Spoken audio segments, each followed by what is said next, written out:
Can you guys hear me? Yes, we can. Okay, sweet. So let me share my screen. All right, so yeah, I'm going to talk about um, how to make XR inclusive when the rest of the world is not, and despite most people being self-centered jerks. And this is a semi-transparent and somewhat honest talk by me, John Quarles. Let's get started. I think the first big question is XR inclusive? If we look at this lovely stock photo over here of this guy playing around in virtual reality, he's African American. He's looks pretty diverse, right? He's African American. He's in a wheelchair. So this makes it look like, oh yeah, XR is really inclusive and it's it includes everybody. The funny thing that makes me laugh about this picture is really like, I mean, the guy's got his hands on his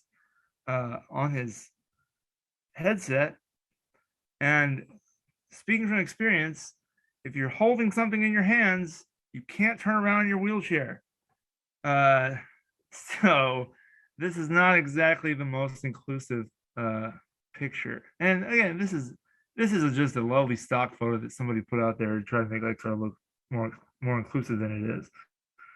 But it's still, it's like, is XR inclusive? I don't know. Maybe it's more inclusive than I'm saying it is. Let's think about how applications and research is developed in XR. So you've got researchers at the top there, right? You've got researchers that are evaluating various kinds of interfaces and displays and all these great things that we make in XR, different kinds of experiences and illusions with research participants. And this, of course, informs our research results. And we go on and do more research after that. At the same time, a lot of this information that we gather and that these new things that we learn, these influence developers too, right? So a lot of these this research influences developers, and the developers are of course developing for end users, and the researchers sometimes also are developing for end users, right? And the thought here also is that, well, some of these end users, the next generation, become the next generation of researchers and developers, which is great, right? I mean, that's kind of what we want. We want to inspire people to become researchers and developers in XR. Um, this is not unlike typical, like a typical software kind of life cycle here, at least in terms of how people are involved in it, right? Oh wait, there's one we forgot. Don't forget about the corporate fat cats, because they have an influence on every little bit, every little bit of all of these parts, and they gather all of the data from them and make lots of money off it. But this talk is not about fat cats. Okay, so we're gonna move on. Let's talk about typical XR users, developers, researchers, participants. So when we look at this guy, well, I already gave one away, right? So we look at this guy, he's obviously male. Okay, that's one thing. Um, I'd say that's pretty typical. XR users are generally male. At least they are, but statistically, there's a larger percentage of males that are using XR than and developing for XR and researching XR and even participating in XR research studies. Now, you can't exactly tell by looking at this, but let's say the guy is also, he's probably also Western. If you look at least if we look at look closely at some of the language there, it's English. Yeah, that could be different parts of the world where they speak English, but I'm going to make the assumption that he's probably also Western. And if you look at what he's interacting with here, it's all like very technical and complicated. And maybe it's a little mathematical or industrial. One of those things looks like a computer fan or something. And so he's probably educated, right? And he's doing this at 1:23 a.m. So he must be, must be working really hard. Um, And this is all of these kind of things are, this is part of an industrialized society. So this looks like a business kind of application, maybe it's manufacturing or something like that. So yeah, it's an industrialized society. Also, because he can even afford one of these things, he's probably rich. And by rich, I mean like richer than people who are actually poor in other countries that are actually poor, not the Western countries that think they're poor, but that are not really that poor. So this guy is actually probably pretty rich compared to most of the rest of the world. Now you can't tell exactly by the picture that I put here, so you can't tell just by looking at him he's Democratic, but he probably comes from a Democratic country. So this is the acronym. Like we kind of took this one step further than the acronym WEIRD, which I think we already mentioned, which, and that kind of comes from, well, really only 5% of people of the world are Western educated, industrialized, rich, and democratic. So really only 2.5% of people in the world are male Western educated, industrialized, rich, and democratic. You can call this, I think when we originally wrote this, we called it MWeird. That's why there's a dash there, but I don't know. I like the term weird better. I don't know if that comes over Zoom very well, but it rolls off the tongue a little better. So yes, most XR users, developers, researchers, and participants are weird. So if we look back at the actual, what is this research and development life cycle really look like? If we start thinking about, well, everybody in the life cycle is actually one of these weird people, right? So you've got weird researchers who are doing research evaluations with weird research participants who are influencing weird developers who are making things from weird end users, and all the weird end users become the people who are the next weird researchers and developers, and the cycle goes on and on and on. And then literally this is like 2.5% of the world that they're making software for and hardware for. And then there's everybody else. There's the others that really this is not made for, and that maybe they can't. I mean, there's lots of reasons. There could be maybe there's not very good representation of other ethnicities. Maybe it's not very accessible. Maybe it's too expensive. Maybe you don't have Wi-Fi, so you can't download anything. I mean, there's lots of reasons why everybody is most of the world is getting excluded from XR. Oh yeah, and don't forget about the fat cats. They're definitely at the center of this whole thing, and they're definitely weird. Yeah. Now the next question is, okay, XR is not inclusive. The way it's developed is not particularly inclusive. Does it need to be inclusive? I mean, who really cares? I mean, I don't. I mean, does it really matter? If we made it inclusive, or all the people that we're excluding, are they really gonna care? Should we care? People who are developing and doing the research. Well, let's think about this. If you look at statistics, diverse developer teams, people from different backgrounds, from different parts of, different socioeconomic backgrounds, different ethnicities, different abilities, diverse developer teams make better games. Okay, so if you're a developer making XR games or XR applications, yeah, you're going to make better products if you have a diverse team. Okay, so that's one idea why we might want to diversify our team. Diverse users, if you diversify your user base, that means more people are going to be able to play your game. So if you try to make your app, you actively try to make your app more inclusive, then it is likely that more people are going to buy into it, which is great. It's what you want. On the research side, there's also research that has basically shown that diverse research teams are more productive and innovative. So yet another reason why we want more diversity in our research. And of course, diverse participants make more generalizable research. I mean, how many of us can really say that we're taking a random sample? If you are raising your hand, then you're lying to yourself. You're not taking a random sample, not really. I mean, we're doing the best we can. Okay, we're doing the best we can. I'll give you a little bit of a pass there. We're doing the best that we can. Actually, that's not true. We're not doing the best that we can. That's kind of what this talk is about. There's actually a lot of things that you can do to do all of these things better. Oh, and of course, if there are any corporate fat cats in the room, diverse workforce will also make you more money. So it's great for you too. We all need to incorporate more diversity into our development, our research, and our businesses. So just to give you a little background on me, the reason why I care about XR inclusivity is largely self-interested because I have multiple sclerosis. I have a whole bunch of disabilities, or I have had. I'll say I have had. I don't have all of these all at the same time. Multiple sclerosis is one of those weird diseases that you have kind of different disabilities at different times. But I've had a lot of different disabilities at different points in my life. Some have stayed and they still exist. Some have gone away. Some get horribly worse when I get hot. There's a lot of weird things. I'm not always this is a picture of me in a wheelchair. It's a great promotional image. I'm not always in a wheelchair. I've actually gotten quite a bit better since this picture. And like tonight, I brought my rollator, which is like a walker kind of.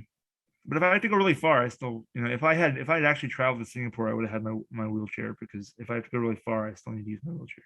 Anyways, the point is, enough about my crazy disability history. The point is that a lot of issues of these that I've experienced, they make XR largely inaccessible to me. Now there are certain things I can do in XR just fine, right?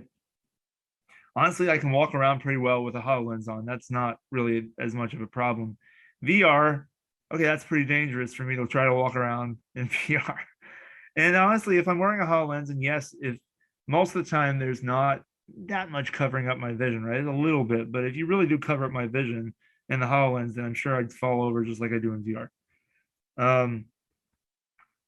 This is one example of my personal problems with making XR, of having XR being inaccessible. And so I figured, well, there's got to be a lot of other people that have a ton of other problems. So if I can solve some problems for XR for people with similar problems to me, then maybe it'll make it better for a lot of other people. So that's why I really care about accessibility, and the way accessibility is one small step. I mean, I say it's small, it's actually really a big problem, but one small step towards making XR more inclusive. It's one little piece of it, and that's just the chunk that I tend to focus on.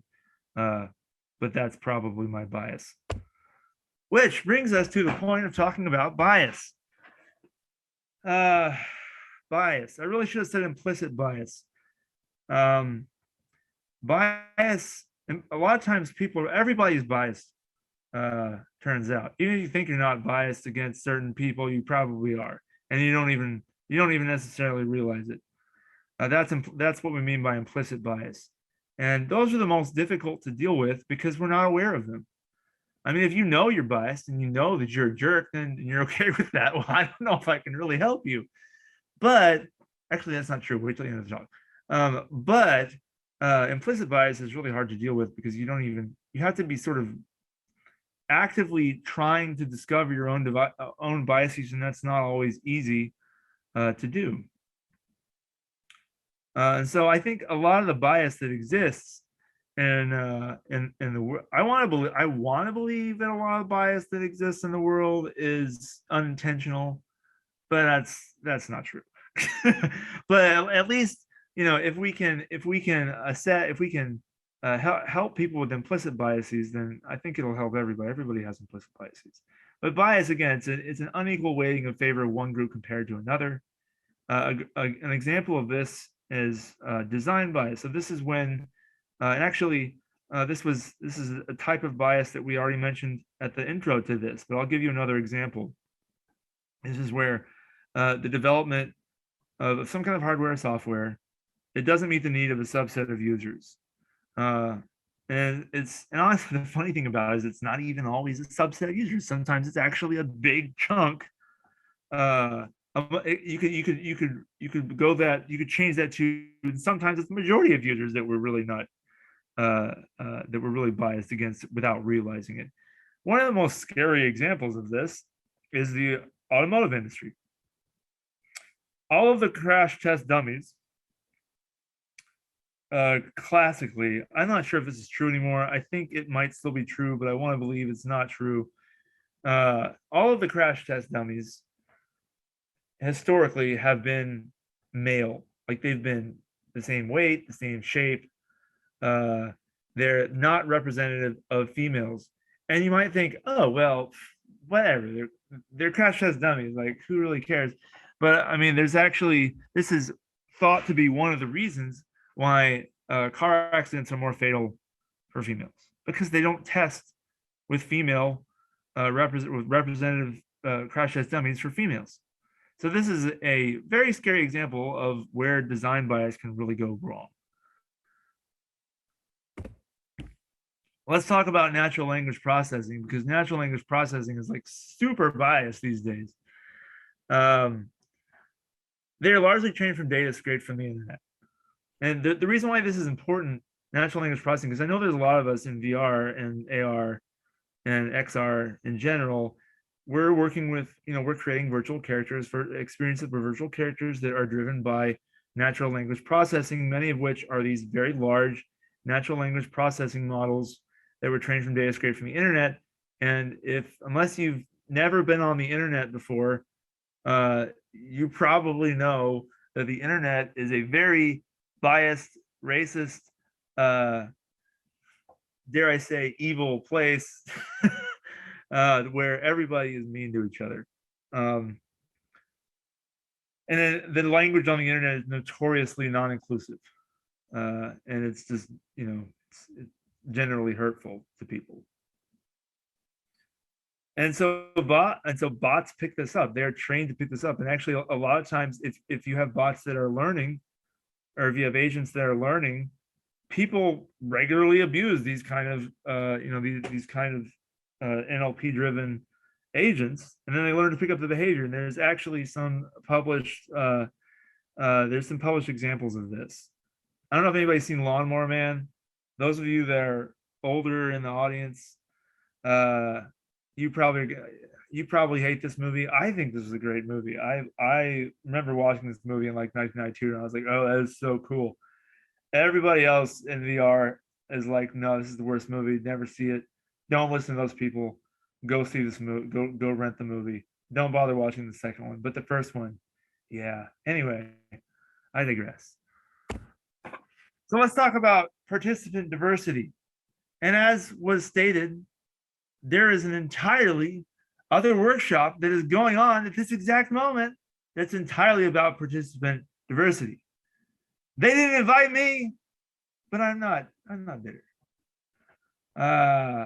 We'll spend a little bit of time on this. I would encourage you, though.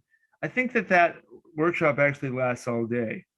So I would encourage you to attend that one. I'm just going to give you a little bit of a preview of what they're going to be talking about in that research, because in that workshop, because those of us in the audience that are researchers, this is one of the easiest ways and the most important ways that we can make XR more inclusive. So let's talk about why we should care about participant diversity. So why XR? Why does XR need more participant diversity? Again, it's mostly male participants. Most of the participants are actually college students, so they're of a very similar, well-educated demographic, and probably also, again, weird, right? They're mostly people that are weird, but it's even more narrow than that, because if we're only using college students, it's, then we're cutting out a very even larger part of the population. This makes it really difficult to generalize to other populations. Well, you might think, really, does it though? I mean, perceptual illusions, which is pretty much all XR really is. It's a bunch of perceptual illusions. Make you think that things that are there are, the things that aren't there are really there, right? And humans interpret perceptual illusions. It's a human trait. We all perceive things the same way. That's just completely wrong. For a long time, people thought that. A very long time, people thought that. Just if you look at the history of psychology, that I think that a lot were thought that. And still not exactly sure nobody is still really sure like how much difference there are, but I think it's pretty clear that there's a lot of differences in human perception in different parts of the world with people of different backgrounds. So for example, let's take this very simple perceptual illusion. You've probably seen this before. I forget what it's called, but it's the thing where you ask people, look at these two lines, tell me which one is shorter, right? Now, if you are from the West, okay, then you're probably going to say, well, the lower one is shorter. This is a very strong perceptual illusion for places like if you ask people in the US, they're probably going to say, oh yeah, it looks like the lower one is shorter. But if you go in different parts of the world, this doesn't fool them at all. So I think that this is just a small example of one particular a very simple perceptual illusion that is really not consistent across, across the world. So what does that mean? When we have much more complex, much more detailed perceptual illusions like XR, I mean, that probably means that not everybody's going to experience XR in the same way and see the illusions in the same way, and that they're not going to interact with them in the same way. It's not going to have the same effect on it. So it's really important that we have, just for the sake of having generalizable research and pretending that our research is actually generalizable, we really need to have more participant diversity. Let's go in a little more specific on this. So there was actually Tabitha Peck, Dr. Tabitha Peck, and several of her co-authors a couple of years ago this is kind of a meta, it was kind of a meta review, but it was one of the best meta reviews of VR that I've ever seen. And they really went and looked at female representation and authors in virtual reality research and tried to figure out what effect this has had. I think actually I would strongly encourage you to read this paper if you haven't already read it. But I think one of the takeaway messages that it was is, hey, if you actually go back and look at, I mean, for a long time, for example, people thought, oh, or there's been literature that's thought, oh, well, females tend to get more cybersick than males. Okay, and there's like several studies that have said that, and so people started thinking that. But part of the problem is it's really just because the reason why we came to those kind of conclusions is because females are generally underrepresented, so we didn't really have the whole picture. And I would, if you really want to learn more about that, I would suggest reading this paper. But I mean, what does that really tell us about embodiment and spatial tasks and things like that too, right? I mean, other things that we're doing outside of cyber sickness. There's a lot more that I think has been potentially masked by female underrepresentation. So just because you look at past research that's underrepresenting females, you can't necessarily trust it's going to work when you actually run it with equal representation. Let's talk about race, culture, and ethnicity. These are actually three completely different things, but if you go back and look at the paper that they referenced at the beginning about the diversify stuff, which I'll give you the reference at the end again if you want to go and read it, which was also co-written by Tabitha Peck and Kyle McMullen with me and some other folks. Yeah, these are actually three different things. Okay, we grouped them together in the paper because I didn't think it was hard. It's really hard to tease them out from a research perspective because a lot of these things are really intertwined, but they really are different things. So I want to make that clear. But the things that you find, there's not actually as much literature on this. We had to look kind of hard to find actual research on this. But we did find something that was pretty interesting. You take people with that have been socially marginalized because of their ethnicity or their socioeconomic background, they're going to interact differently with virtual humans that are, say, like a white teacher, right? So if you are a little African American girl and you have experienced racial and ethnic discrimination in your life, you're going to make different decisions in VR. And so I think that's, and actually, if you think about it, it makes perfect sense that that would happen. But I think it's important to say because people do, I mean, it's important to think about when you're designing experiences, and especially when you're recruiting participants, if you really want to get a generalizable result. Age is another one. Most XR users, actually, this is from like just a market survey. Most XR users are 16 to 34. Gee, I wonder why most XR users are 16 to 34. Go back a few slides. Because that's who it's made for and by. Also, like I said, most XR studies are college age students. That's because they're convenience. I don't think they're a convenience sample. It's really easy to get a bunch of people in your class to show up to your study, and they don't have to sign a consent form, but they're still going to show up to get the credit. Okay, so they don't actually have to be part of your research, but that's a loophole, which is somewhat unethical in of itself, even though not everybody, but most people do that. I would generally suggest let's stop doing that.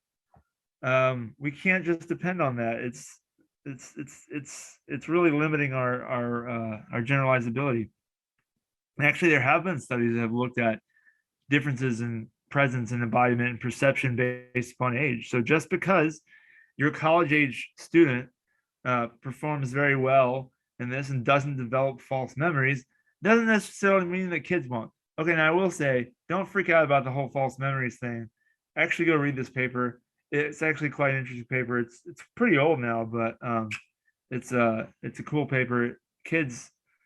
The kids in the paper were, yes, in certain situations were more likely to get false memories, but you know, I still let my kids play VR when they want to. So honestly, I think it probably depends on the kid. I'm not an expert in false memories, but either way, it's an interesting paper.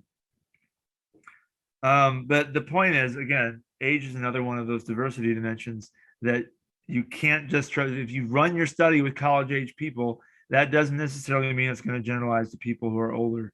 And we as a research community shouldn't really accept that. Disability.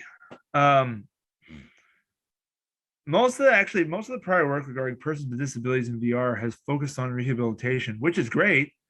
But I mean, those of us with disabilities, we want to play Beat Saber too, or Half-Life Alyx or whatever. We want to be entertained. We want to be trained.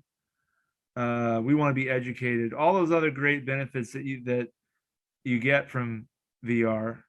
I think people with disabilities should have that should have that benefit too. And one of the things, this is an example of a paper that was published at CHI a few years ago, specifically a tool where they created for low vision. And there is one thing that I like about this picture. Actually, this is only part of the larger picture. I couldn't fit the whole thing on here, but there are so many little things that they like. And they seemingly little, but so many different techniques that they implemented into this, because there's that many different problems that people have just with their vision, right? So I think this is a good example of like just the diversity of disabilities within one particular classification. Disability is enormous. So there's actually a lot of work to be done there, and that's kind of what excites me in the research that my students and I do. But the point is that previous research on people without disabilities does not necessarily generalize to people with disabilities. This might seem obvious, right? But you don't even always half the time know if somebody has a disability. So all the more reason to have more to be collecting or recruiting your participants from a more diverse pool. Let's talk a little bit about neurodiversity. Neurodiversity is most commonly, it is not exclusive to autism spectrum disorder, but it is most commonly associated with people with autism spectrum disorder. One of the interesting things about, and we're calling this neurodiversity now, we kind of changed I would say we. the title has been changed from to this, try to be more inclusive, I think, of highlighting there is diversity in the way that people develop. People with autism, it's not the typical way, it's not the most common way for people to develop, it's just a different way. And there are actually some advantages. I mean, some people with autism have certain advantages that people without autism don't enjoy. But the point is that you have to recognize that there's diversity there too. Not all training actually transfers. And this is a particular example where they trained kids with autism spectrum disorder to react to and react and behave correctly or normally when a fire drill went off in VR. However, when they actually went and tried to do this in the real world, it did not transfer. Did it transfer for the neurotypical kids? Yes, it transferred for the neurotypical kids. It did not transfer for the neurodiverse group. And part of the thought behind why that maybe didn't work is maybe that we're focusing too much on like training them to be normal rather than the actual end user needs, things like sensory regulation, emotion regulation, and communication, which is just it's different. We shouldn't view it as abnormal. We should view it as a different way. And that's the idea behind neurodiversity. And again, why we need to have more neurodiverse participants in our research. Let's talk about some ways that we can actually make XR more accessible rather than just talking about evidence as to why we need to, why there are differences between people with disabilities, for example, and their ability to interact with XR because it's designed for people without disabilities. So I want to talk. I'm going to talk about some recent research that we had. This is the point. Every keynote has some time where the keynote speaker talks about his own work. This is that point. So yeah, I'm not going to do it the whole time though. So you're welcome for that. But I am trying to get more citations. So please go and if you see something you like, go and cite it. And I would like to attract better students. So if you are, if you're interested in getting a PhD, send me an email. So if I get better students, I can publish better papers, get more funding, and pay myself more. So go to my scholar profile and pick someone to cite. Let's talk about XR accessibility because that's one of the things that's really interesting to me and my students. And actually, this is something that this is a paper that we're improving balance in XR, or actually specifically in VR, with auditory feedback. And this is a paper that my student Russell Mahmoud, who actually is there at ISMAR, and you should go and talk to him because he's a cool guy. He's really nice, and he's going to be giving this. He's going to be giving this talk in person in the audio and haptics session. So I'm not going to spend too much time on it, but just to say that you should go check it out. It should be a interesting talk. But basically the idea here was, turns out everybody, not just people with balance impairments, but it turns out everybody is a little imbalanced in VR. And there's a fair amount of previous work that has shown this. But we were specifically trying to come up with some feedback techniques, auditory feedback techniques, that would improve people's gait or their walking patterns in VR. So given like a room scale VR kind of experience, if you have poor balance, then walking around the room is quite difficult and potentially dangerous, which of course is the reason why we decided to have harnesses like this, okay? But basically what we found was we had several different conditions, okay? One, the VR non-baseline is just walking around without a VR headset on. VR baseline, there's no other additional feedback besides just the visual feedback that you're getting. And the environment that they're in looks exactly like the lab that we were running this in. And then there were three audio conditions. One was literally just white noise. We call this like static, just static. I think we call it static rest frame because it was kind of inspired by static rest frames. It's literally just white noise that plays the whole time.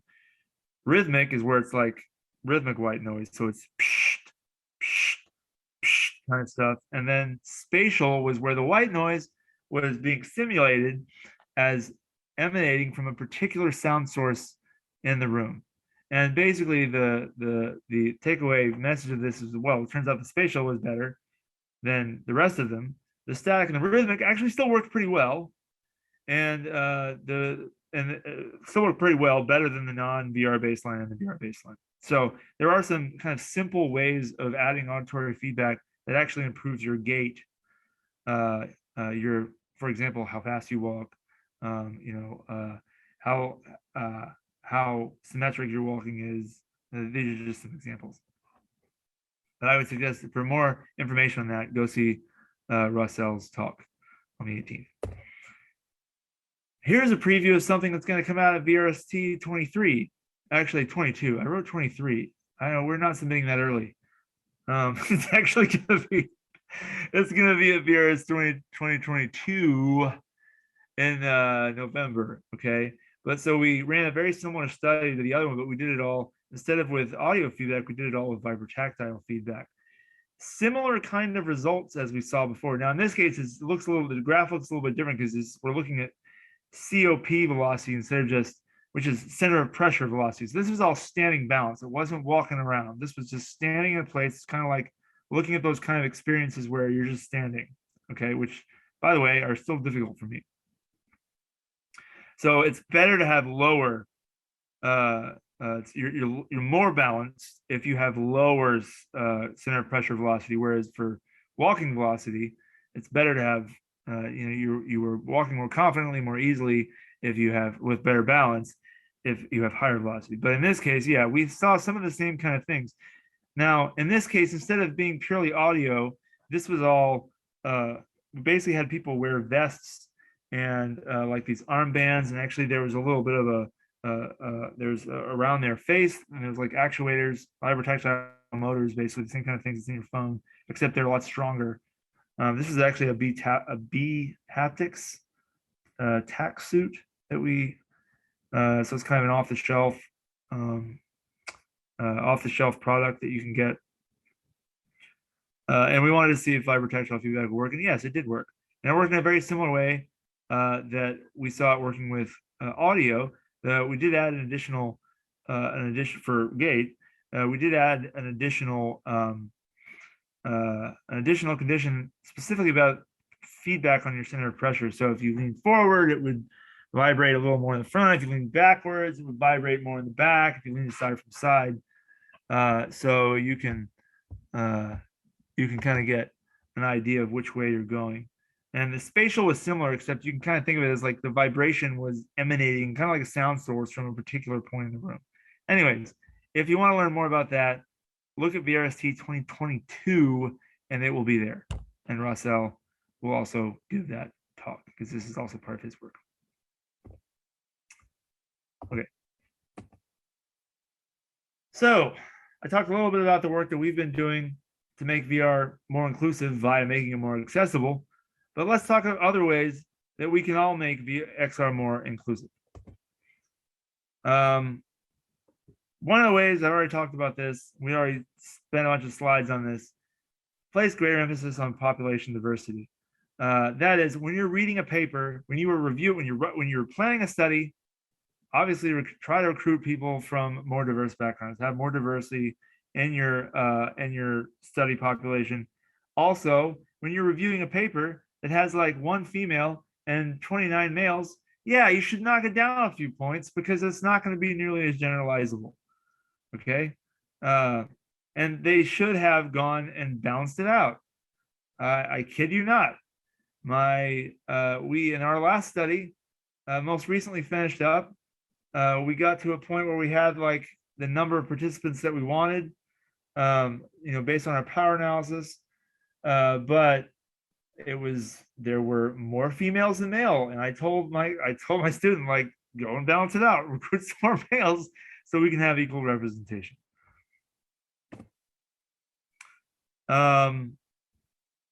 Actively recruit participants from outside your university. So don't just stick with the whole college. Like let's get everybody from our classes. We've had a lot of success in recruiting people through just Reddit, just random people around town. I believe that is we get a much more diverse crowd than we would get if we just got it out of our classes. Is it enough? Not really. I think that we should probably be collaborating with people from diverse geographic populations. One of my students, and one way you can do that is, if you have international students. I have a lot of international students. This wasn't my idea. This was actually my student's idea. This was Russell's idea. Go talk to him about it. He's gonna get after ISMAR. He's gonna travel back to Bangladesh. He's gonna run a study there. He's gonna run an extended version of one of our replicate one of our previous studies, and look to see if having a more diverse population or a different population changes the results. And I kind of think it probably will. But that should be interesting to see. But either way, I think that we should be doing this more often. Diversify the people in charge. So don't put these, I should have said that weirdos. These guys are all definitely weirdos. Not just weirdos, they're weirdos. There's like one female in that whole crowd, maybe two. I don't know. Don't put these people in charge. When you are recruiting faculty, when you are making committees for conferences, or recruiting reviewers, take into account really what we need to do is go into PCS and have it do this automatically, if we can. I suspect it's not that simple, but that's not going to solve the problem, but at least we'll get us part of the way there. This is not an easy thing to do, because one of the things that you have to be aware of, especially with diverse faculty from different backgrounds, right? Faculty who are underrepresented. They get a lot of service dumped on them simply because they're underrepresented. And take a faculty search committee.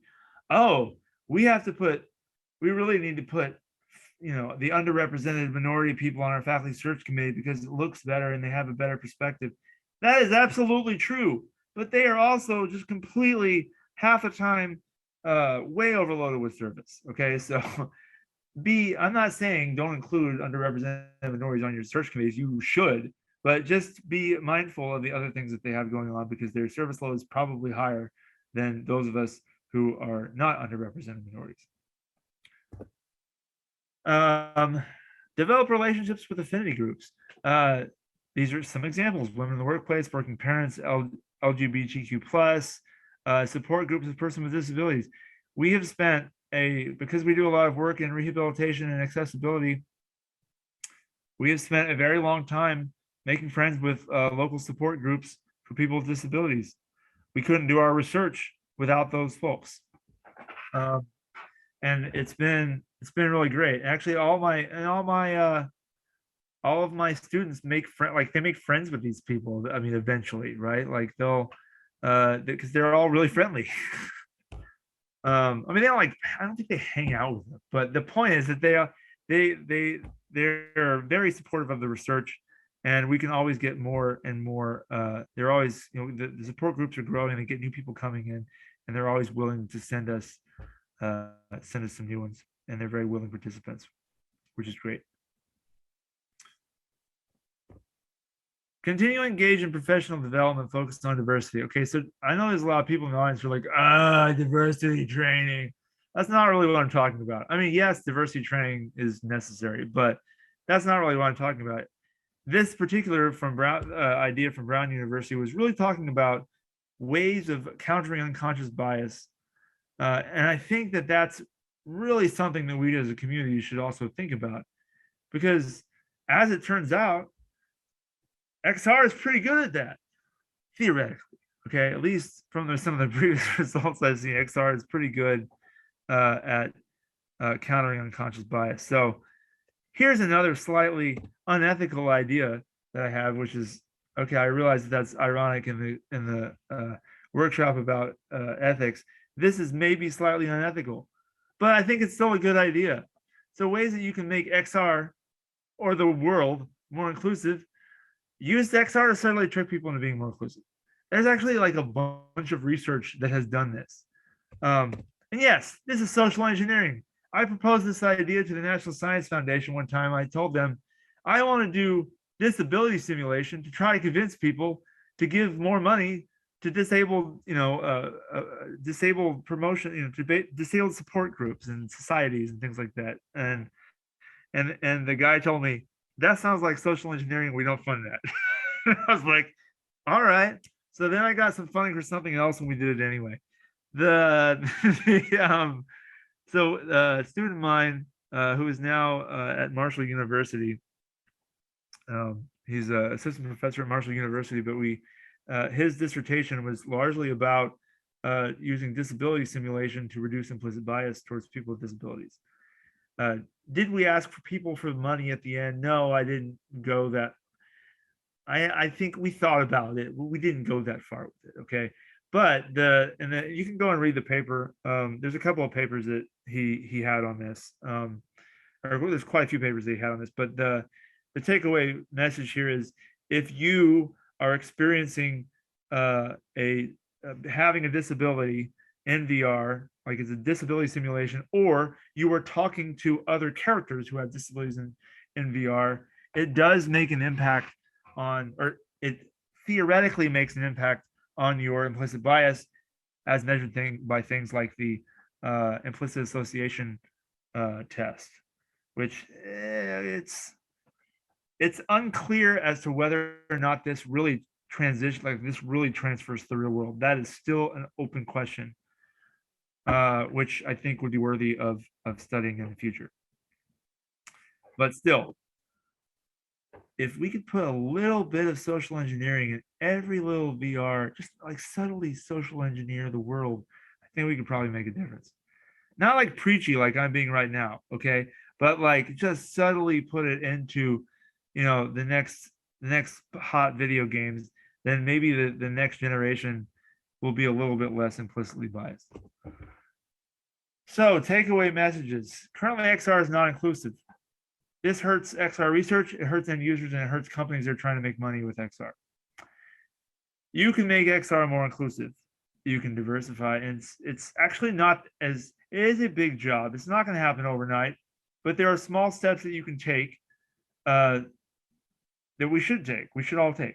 I think ethically, we should all take them. I mean, talking about ethics, we should all be doing this. Really, you should be actively trying to diversify your XR participant recruiting. You should be actively trying to diversify your, XR leadership.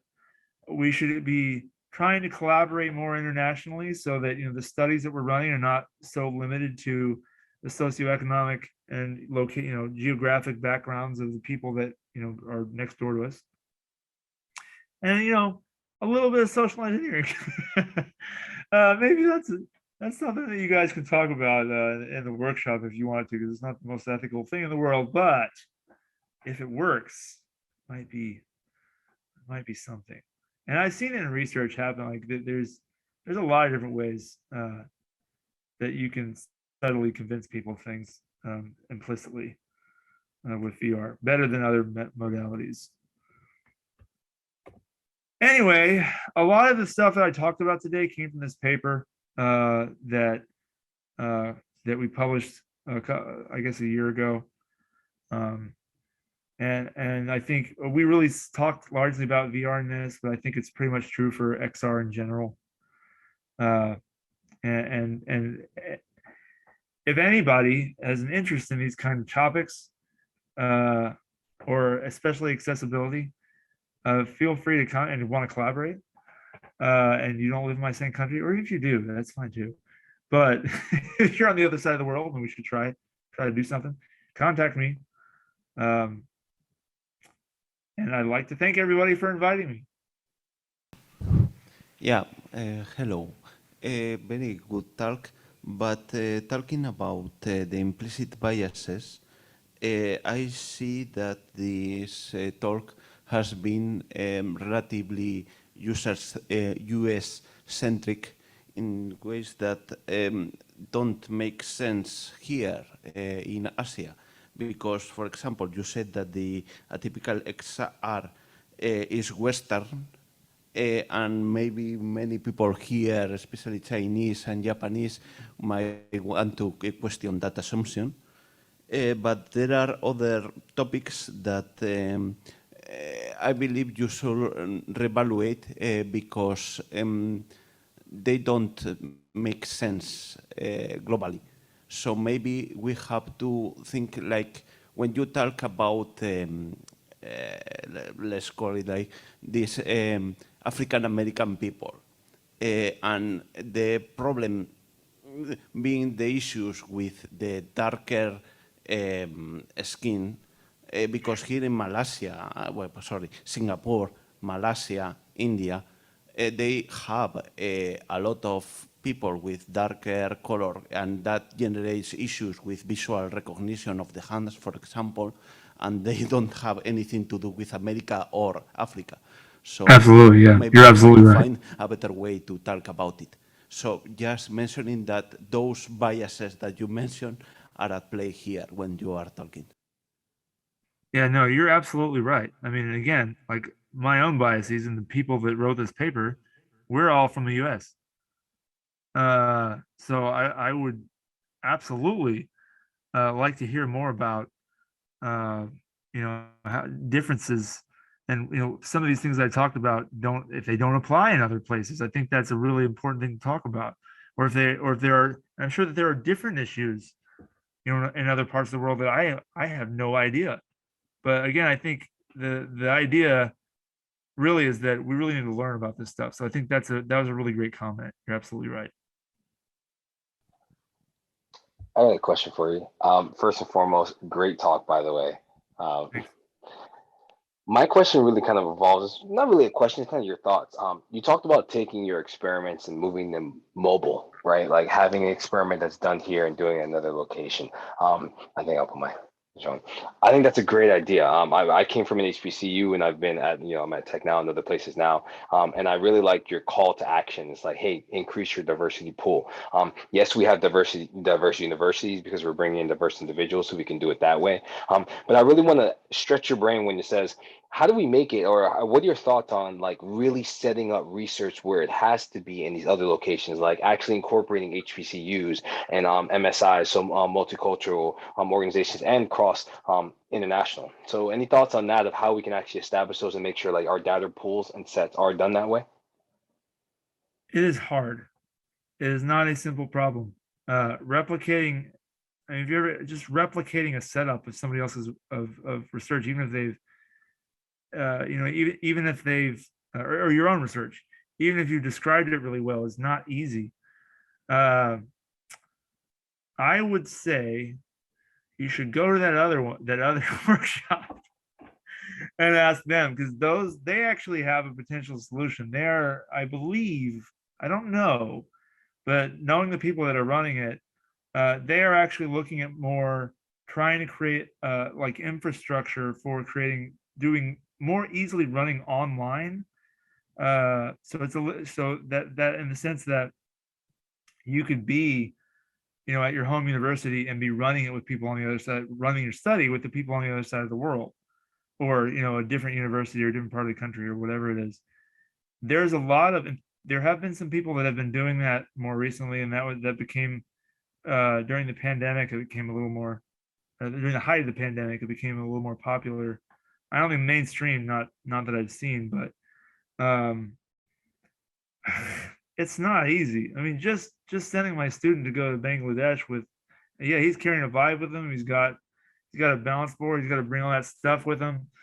It's it's gonna be interesting. You should ask me after we try that, and then I'll tell you.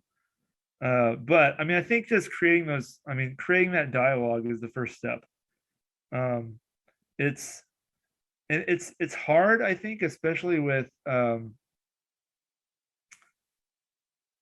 it's hard, especially with junior faculty, at least in the US. Again, this may be a very US centric thing, because I think tenure may work differently and promotion work differently in different parts of the world. And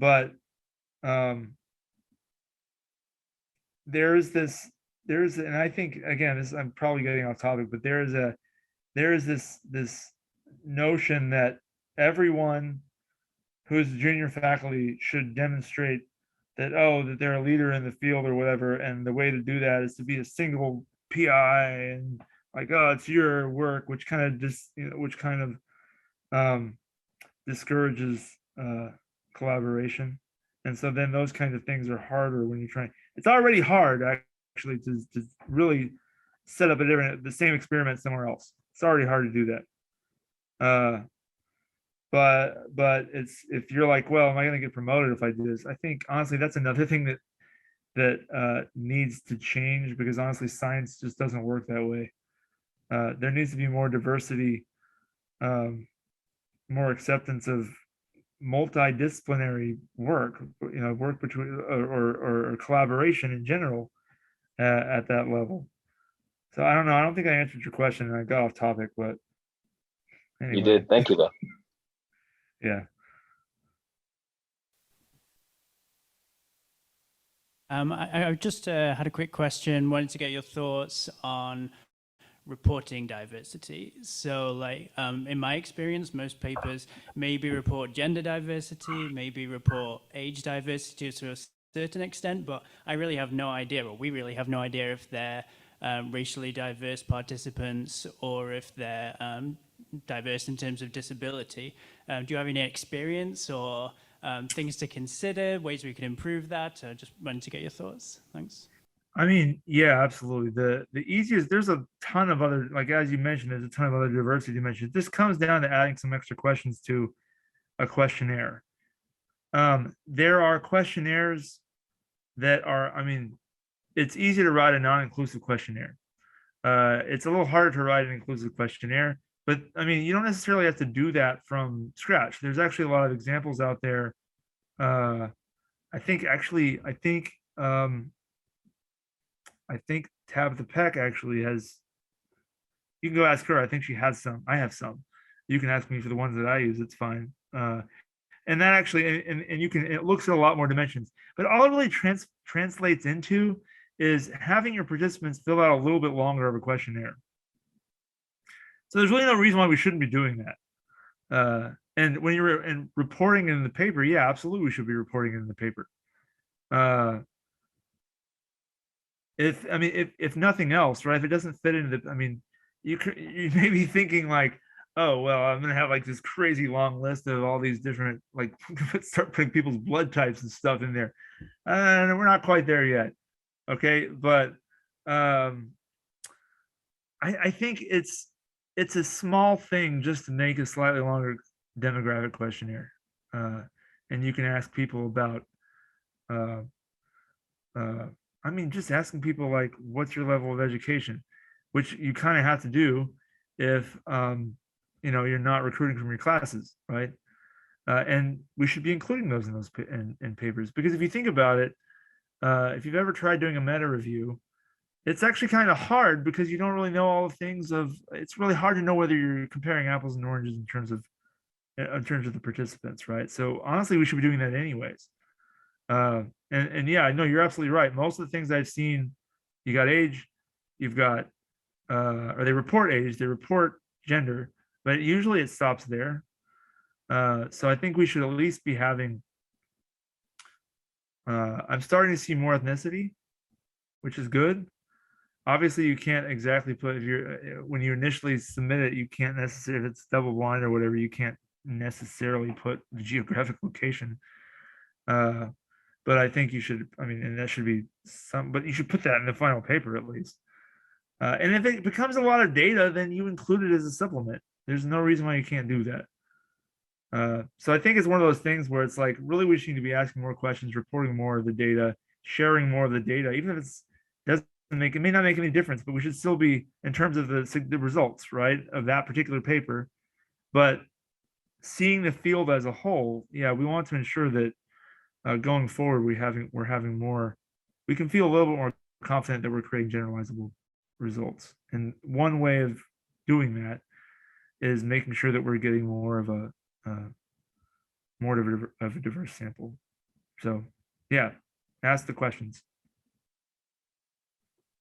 Thank you, Dr. Quarles. So we have time for, I mean, not quite time, but we're gonna do one more question in the Zoom chat. Is it okay to ask? I don't know if you can hear me.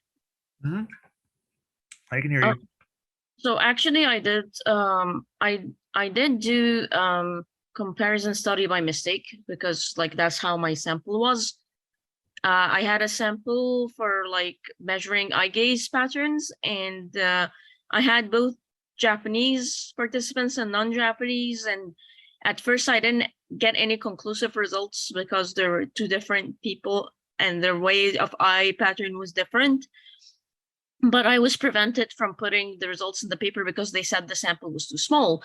So it's also that weird, how can I say it? Like they make the requirements so overkill, I can't even report my own results. Like my supervisors told me not to do it because I only had 17 people. So what am I supposed to do? That's a tough, it's a tough question. And it was for anxiety studies, and I couldn't even publish my own results because I had 17 people.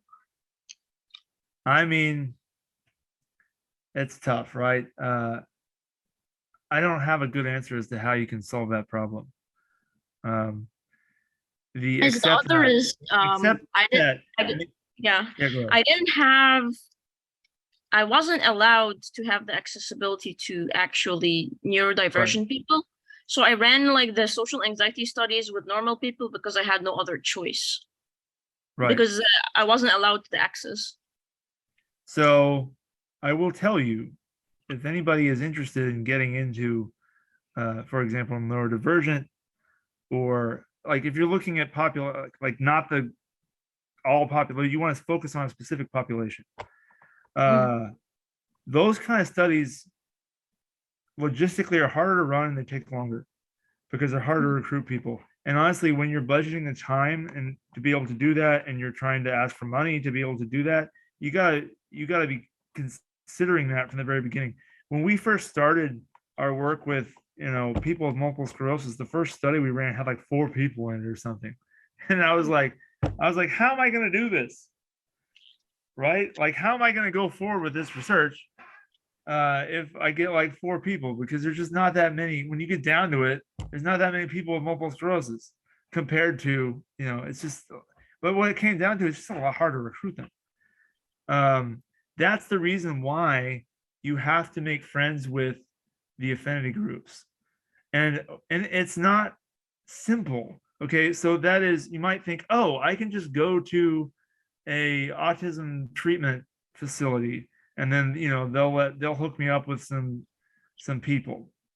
I have literally never gotten a single multiple sclerosis person from my own neurologist. I mean, I think she's asked, but I've never gotten a single person from that. Everybody that we've gotten has either been from, like, we would go to walks, like events that were for these for the particular group that we're trying to recruit from. We would go to local support groups, and that's the trick, is that it's going to be different everywhere that you're at, and you kind of have to figure it out. So there is not an easy answer to that question. I will say that I've been there, and you can overcome that. It just takes more work than you want to do. How about like for like if you have a limited number, like when can you publish? Because I wanted to show that there's a difference in eye patterns between Japanese and non-Japanese participants, and I wasn't allowed to even say. They're like, if you say that, your people will be rejected. Right. I mean, basically, if you don't find a significant difference and you say that, then yeah. Well, most places will, not everywhere will reject you, but I'd say, ISMAR will. But then, like, I had missing results, and I'm more likely to be rejected because they think I'm lazy. Well, again, like, this is the problem, is that, I mean, the right way to do it, and I don't see this in every paper, and this is still, I mean, and honestly, this is still, it's estimation, right? the best way to do it really is run a power analysis and see how many people you're actually going to need. If you run a power analyses are kind of, there's problems with power analyses, okay? And if you don't already have any preliminary data, then yeah, it's going to be, you're going to have to look at other people's data and try and figure out what's my effect size going to be and all that kind of stuff. I don't see that enough, actually. People spend more time worrying about significant differences than effect sizes. And if you actually went and talked to the statisticians, they all laugh at us because turns out everybody's like, oh, 30 people. I have 2 groups of 30 people. That's enough to run a t-test. It's really not. And everybody in statistics knows it. And I think most people at ISMAR probably know this, but that's what we still do. It's actually probably better to look at effect sizes rather than, but that's not the way that the culture has gone. But the point is, if you really want to, and this may be depressing when you do it, okay, but at least it could save you time. That's kind of the whole point of a power analysis, to see like, okay, if I'm looking for this size of an effect, and this is my, alpha level, and this is my, this is the variance that I'm expecting, it will spit out a number at you. If that number is 300 and you've only got access to like 10 people, okay, then you need to reduce the scope of your study. That's the only thing and that's what we've started doing recently, because we do work with special populations. It's kind of guesswork, but it gives us an idea to shoot for. And if it's something that's like way more than what we originally planned, then we got to reduce the scope and go in a different direction. And that's just the nature of working with special populations. So On it's the like, other hand, yeah, I go ahead. think like one of the problems is some people might have studied it, but they don't have enough size. So what are they gonna, like, how are they gonna report? You know what I mean? And if there's like a previous study on it, can you use that as reference, say that it has been studied before and then it's reproven in this paper, or you cannot? Well, I mean, okay, so that doesn't publish very well. Okay, so that's an entirely other issue though. There is a replication problem in our field, and not just our field, but in science in general, that there needs to be more replication. This happens a lot more in medicine. Okay, it's more accepted there, but in ISMAR and it's really not. Like you can't, like you won't get published if all you're doing is replicating somebody else's. What you can do is replicate somebody else's work, but then like do something slightly different, on the end of it, like change it a little bit, and then you can at least compare yourself in the discussion, right?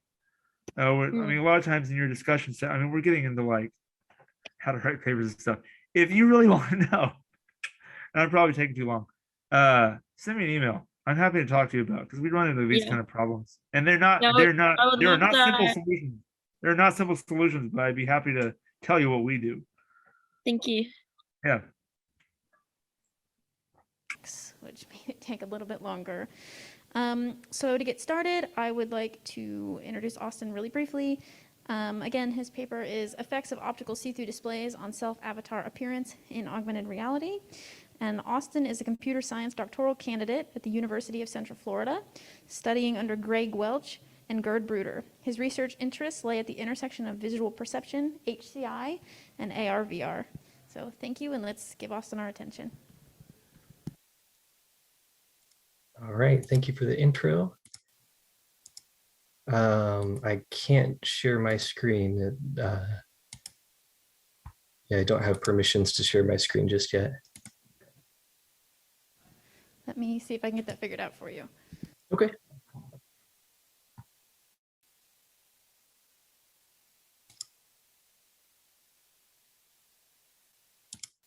You should be able to now, Austin. Okay. Yep. Okay. Can you see everything okay? Yes, thank you. Perfect. All right. So thanks again for the introduction. I just wanted to start by saying that I am thankful to be presenting this on behalf of all of my other co-authors listed here. This was actually a NSF REU research experience for undergrads. So we had a couple undergrads in the lab with us over the summer that did the bulk of this research. So I'm really just here presenting it for that.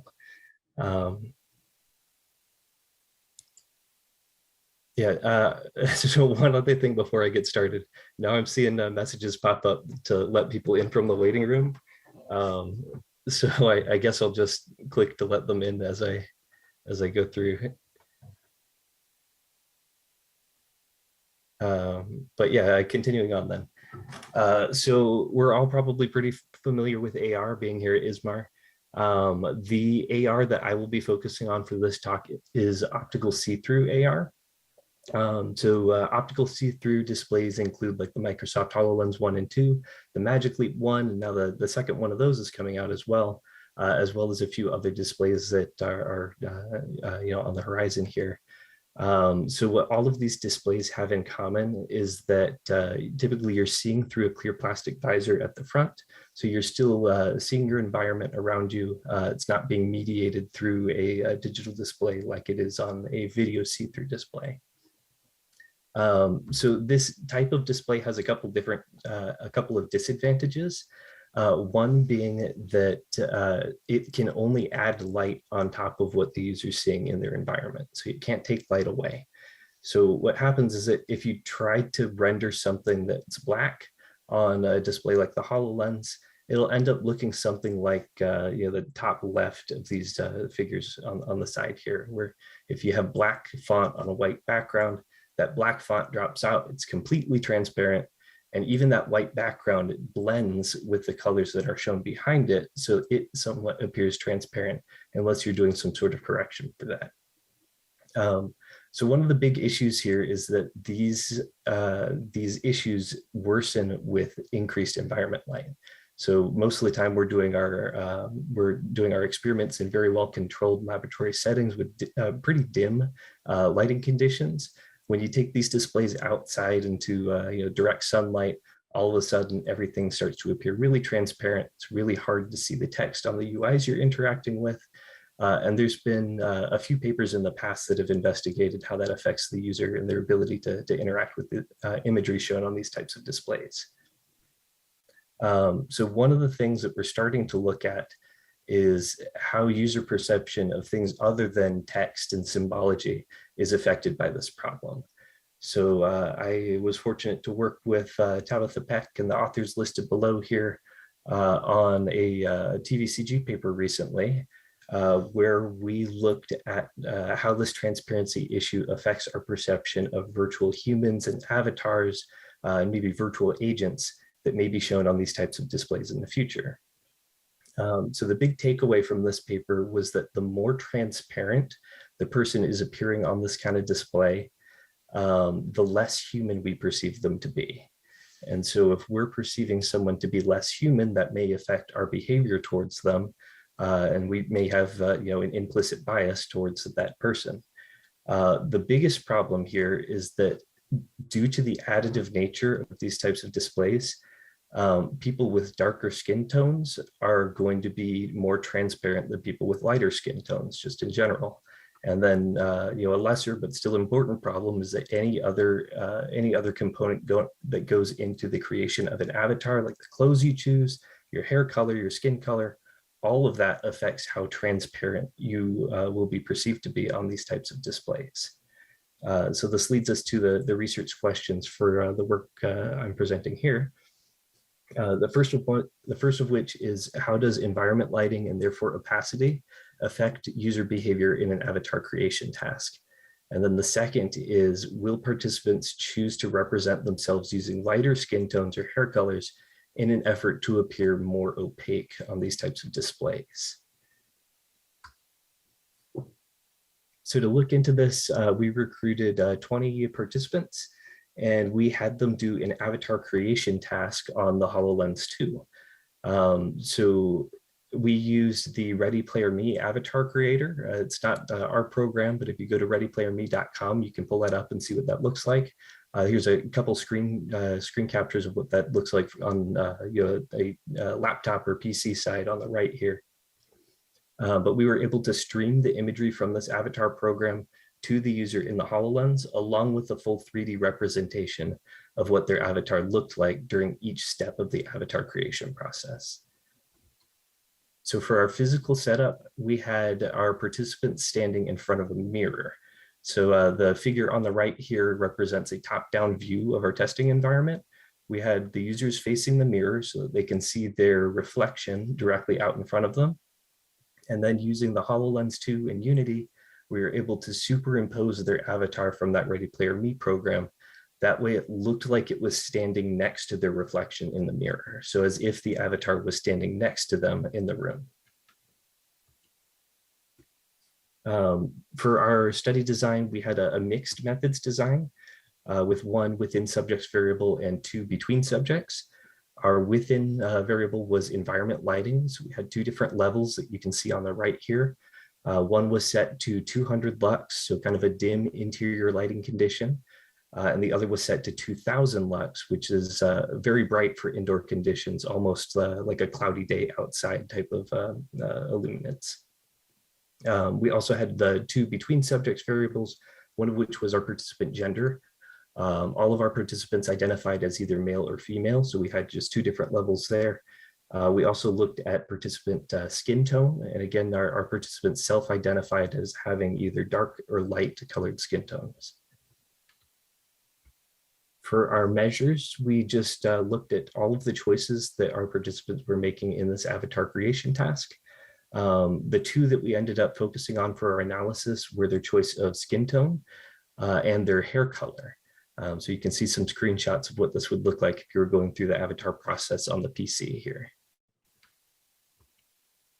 For our main results, there's two I want to focus on here. This one is talking about,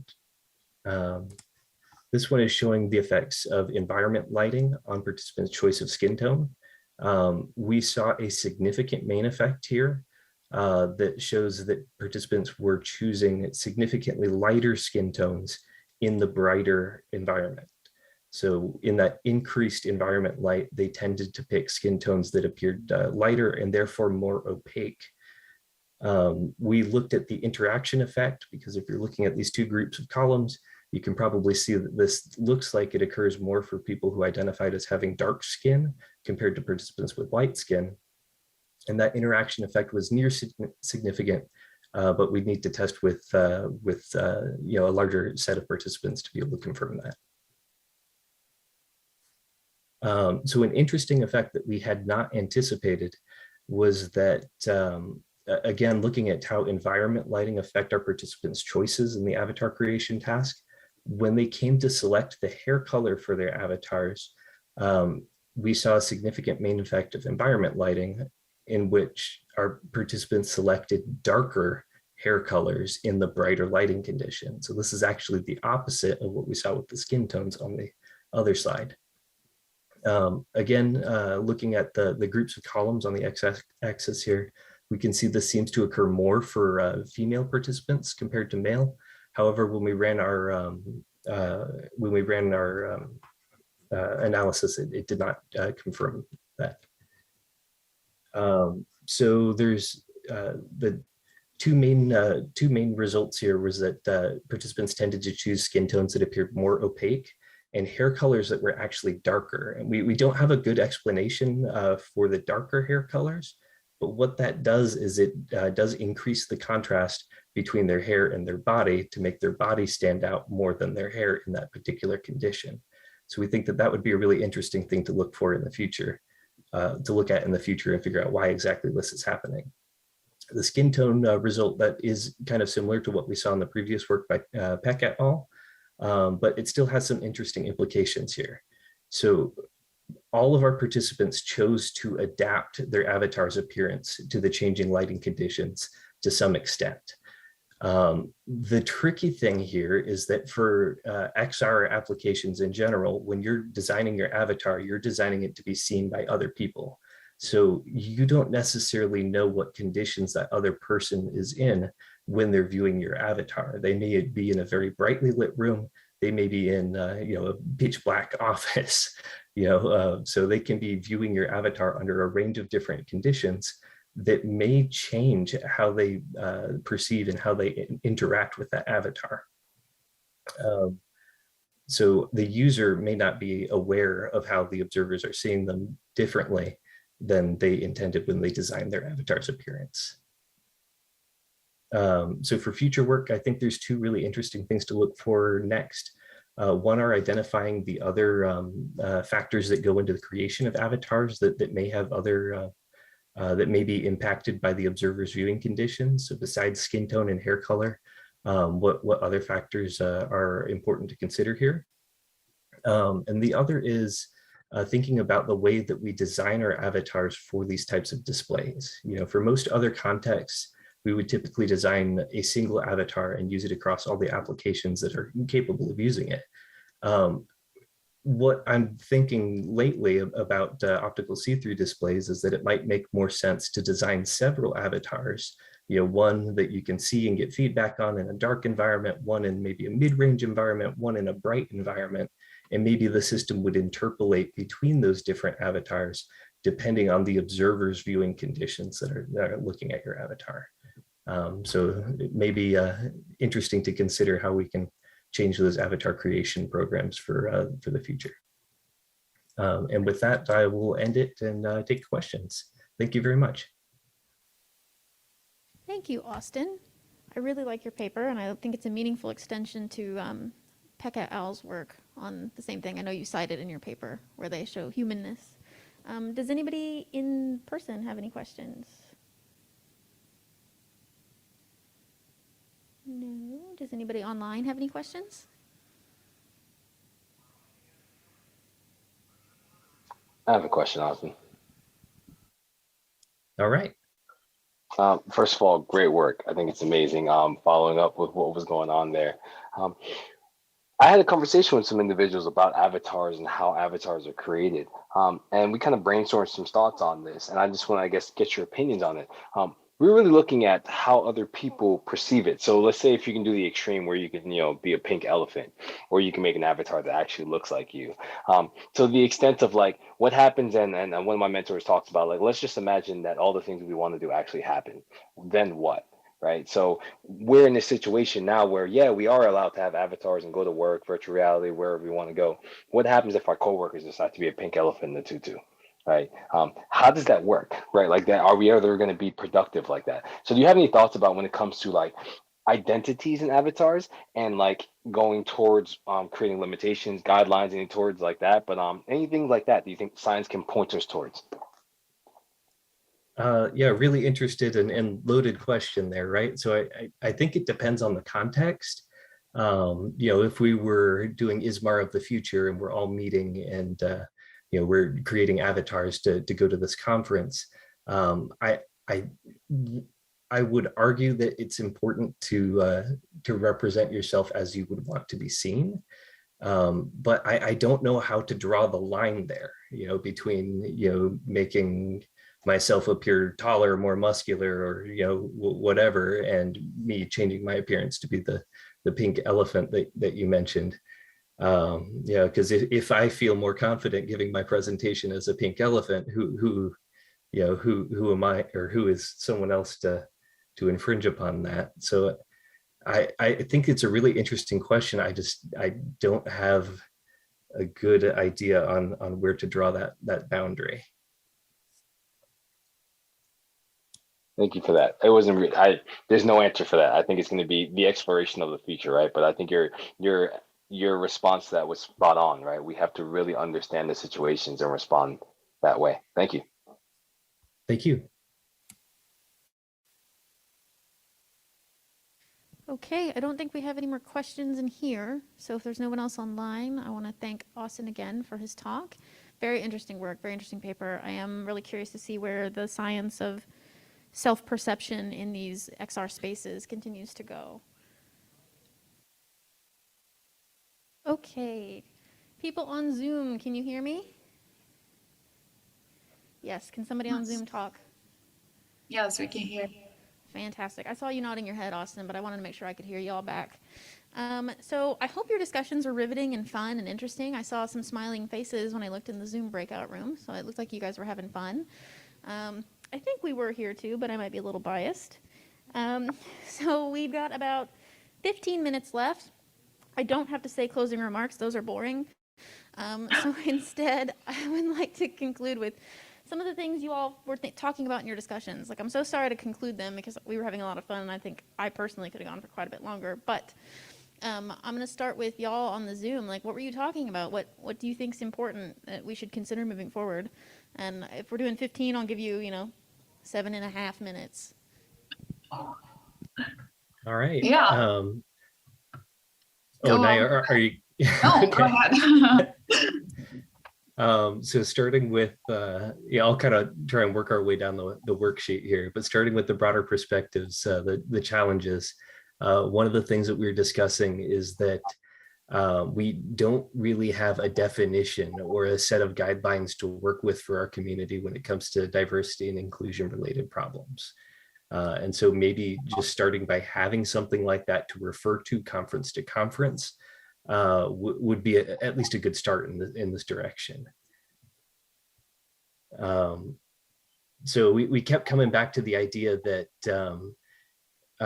we tend to treat demographics like a list of multiple choice questions, right? So you're checking off, how you're diverse in a multiple choice response, and that for this particular issue, it would be really better to get more free-form feedback from from the participants, because we talked about how if you're working your way down a checklist, it doesn't seem like you're ever going to iterate and get that perfect checklist at any point that represents all of the different ways that people can be diverse around the world, because this is likely to be a kind of an evolving problem over time, that we're going to get different responses. We're going to see different things that are important to different people as we get better at this.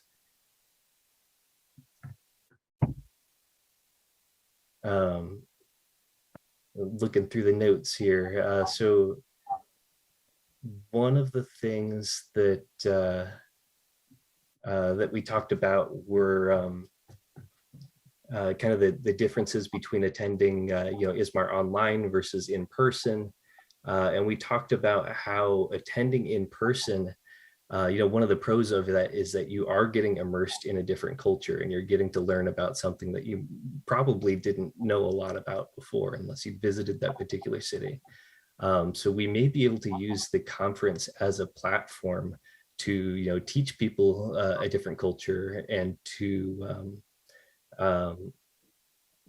at least build awareness by attendance to the conference. I'll jump in there, Austin, for you. I think that concept of using the conference as a medium for diversity and exposing of diversity, we really talked a lot about the keynote and how we talked about applying and not knowing what you don't know about a population. So we approach this from saying, do we talk about it from a science perspective, or do we talk about it from a society perspective? And then we really discuss both approaches.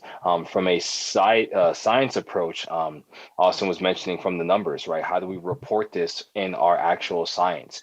But then the question is how do we even know what to report? So one of the things that came out of this, Austin had a great idea, was let's put this in, we have page limits. So instead of creating this situation where we have to cut out information because we don't have enough real estate, let's add it as an appendix.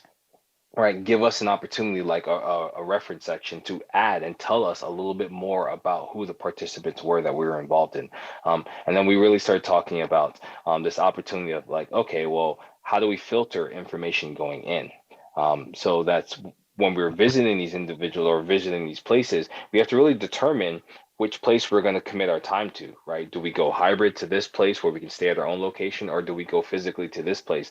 And in some ways we're boiling down as a group and talking about, it really is based on the culture, right? You really make a either financial decision that I'm able to go there, or you make a decision that I desire to go there or don't desire to go there.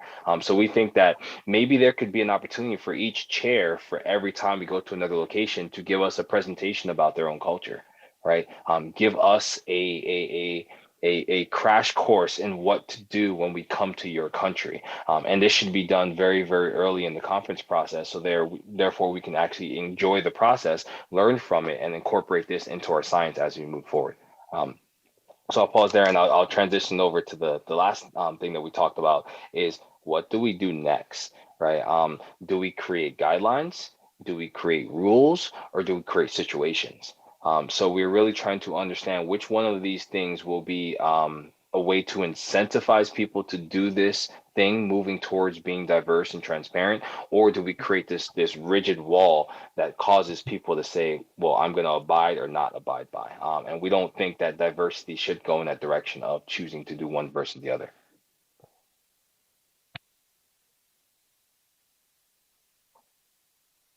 Sorry, I didn't say in conclusion, but that might work.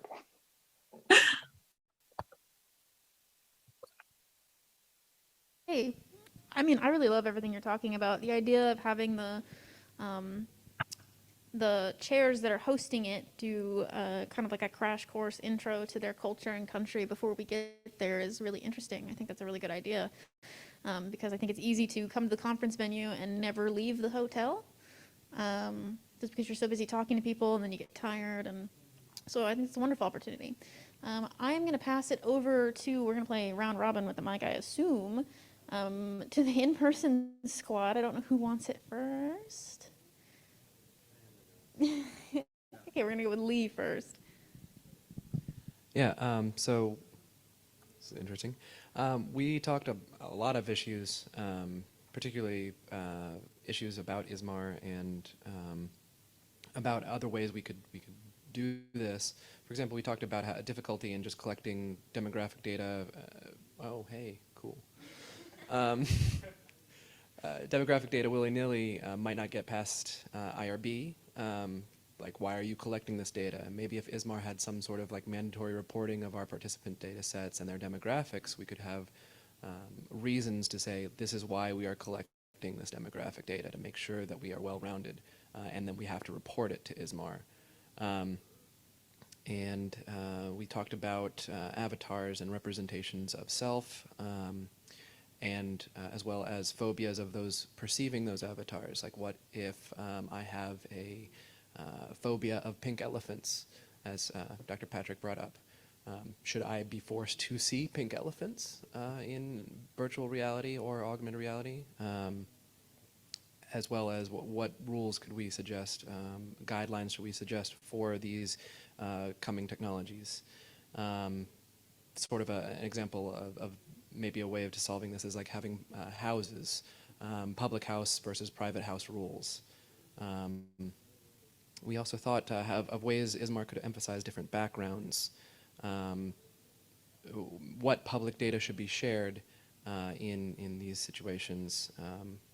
Is it good to share nationality, ethnicity, et cetera, what institution we're from? Because those can also have biases against them. Just ways of solving these problems of bias. We had a member of our group bring up how NSF and NIH are requiring statements of how each, losing my words, how they all, applications increase diversity, which is, the hope is it will in turn promote diversity in our own field and our research. Bringing attention to these issues can accelerate change. And then another issue is sometimes people in power don't realize these issues exist. E.g., department head didn't realize an issue of one of the members faced until that member brought it to them, that it was an issue.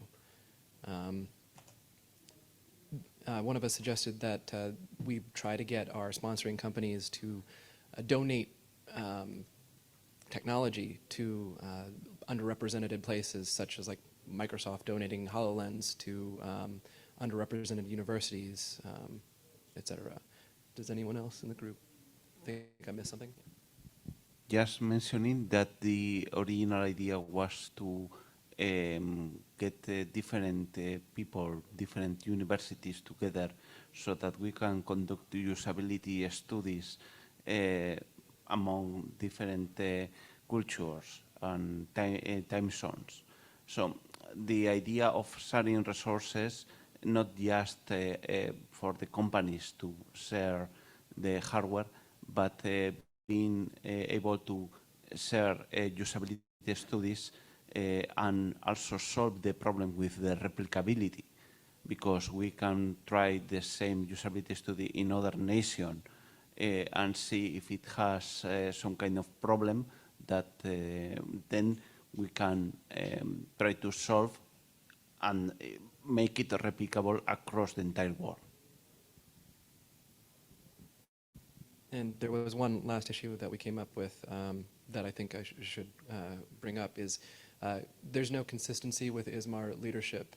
It changes every year, which I'm not saying it shouldn't, but we are saying, like, for example, an issue could change suddenly, and what if the next group people running ISMAR decide to drop the idea scholarship for some reason or don't pursue it? That could be an issue for diversity, of course.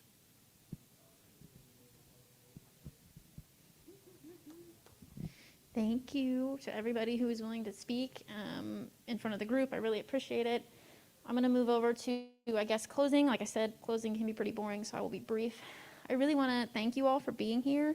I think the facets of this idea workshop are often underappreciated, particularly in science and in research spaces. I think the fact that so many of you came and participated in discussion brings me a lot of hope for what the future brings for us. I hope that you've also connected with people that you'll continue to talk to during the conference. Together, I think we can make a huge difference, and all of your individual insights are crucial. There's a lot of work done at the university level for DEI, but I think that there's more work that can be done at the top that can influence things from the top down. If we create some requirements here at this level, then they're requirements that everybody must adhere to. So I think, I don't know, it's just an interesting other way that we can pursue this facet of research that I think is underappreciated. So welcome everybody to ISMAR 2022, and I hope to see you around at the rest of the conference, and thank you for being here and for all of your insight.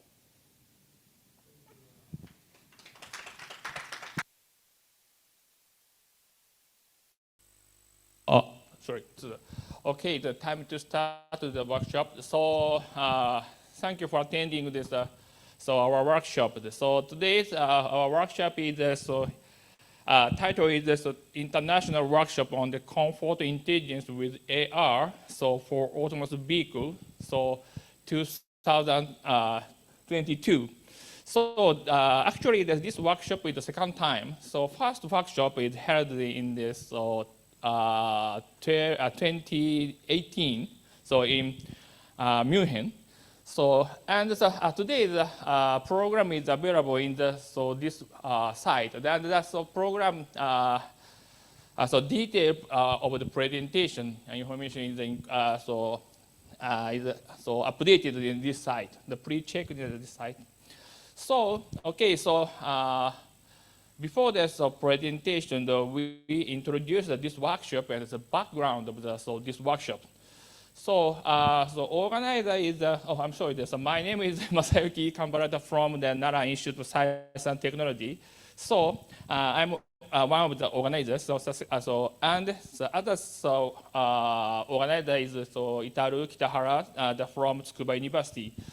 So, the first, I will introduce of the comfort intelligence for the autonomous vehicles.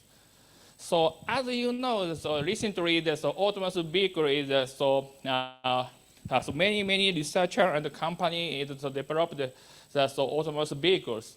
So in order to realize the autonomous vehicle, so we have to solve some kind of issues. So of course the safety, the efficiency, that's the most important issue for this autonomous vehicle.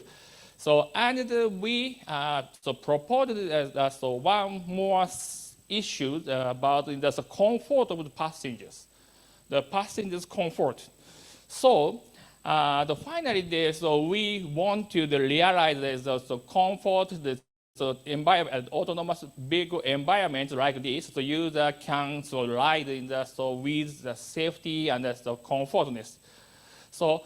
However, we defined there is two problems to realize the comfort of vehicle.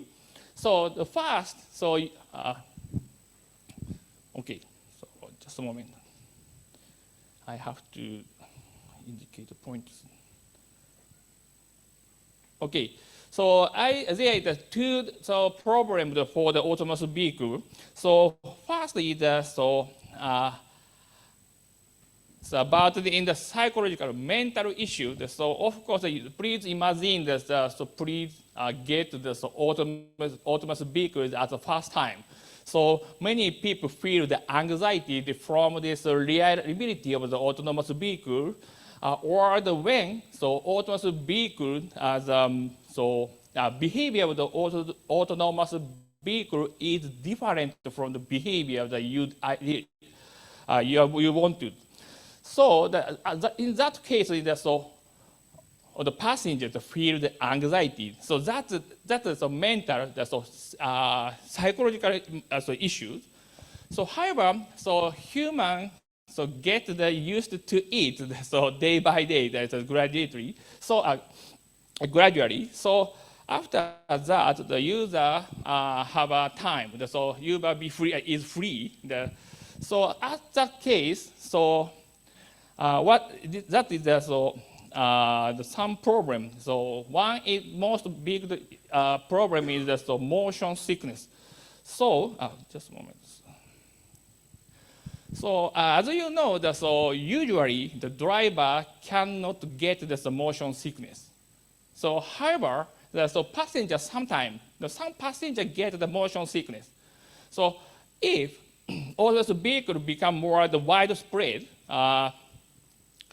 so in that case, the number of passengers will increase.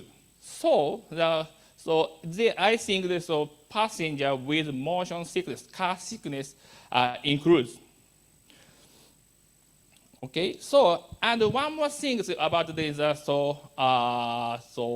biological issue.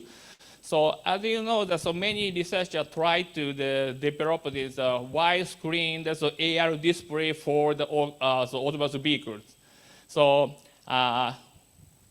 front shield, window shield, may be the augmented reality, the screen. So as you know, augmented reality is one of the virtual reality technology. So user may feel this VR sickness from this AR visualization on this front screen. So in that case, the user passengers get the car sickness and the VR sickness at the same time. So there is no situation like that so far.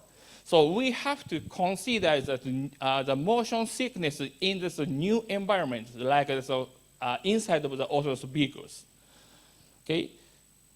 So finally, we have to realize that there's comfort, there's autonomous vehicle environment. We have to solve the many problems. So by using the many various technologies.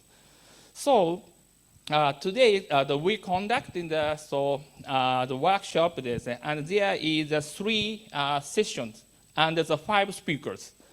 So the 3 sessions are the regular paper session and the organized session and the invited talk session. So the first session is the regular paper session. Finally, this session, speakers, a presentation is from our project. So we introduced the technology for the included comfortness in the autonomous vehicle. So the next is that we invited the 2 speakers from Nagoya University and the University of Szeged, Hungary. So first speaker focus on this behavior of the autonomous vehicle, and the second speaker focus on the measurement of the psychology status in the autonomous vehicles. So finally, the last session that we invited the Cyril Deeds from Royal College of Art in London. So he is one of the artists of the designers for the autonomous vehicle. So he tried to generate the design of the autonomous vehicle against the motion sickness. So, okay, so today the talk is so research field is so very wide. So today we will provide the opportunity to discuss about the so comfort, passengers' comfort of the autonomous vehicle. So I think that the augmented reality, the virtual reality is the one of the technology to solve these problems. However, so we can't solve all of the problems, not all problems only the AR and the VR technology. So finally, we have to collaborate with many research fields to overcome the problem. Okay, it's time to okay. Let's go the first session. So let's move to the first presenters. Okay, お願いします。じゃあお願い。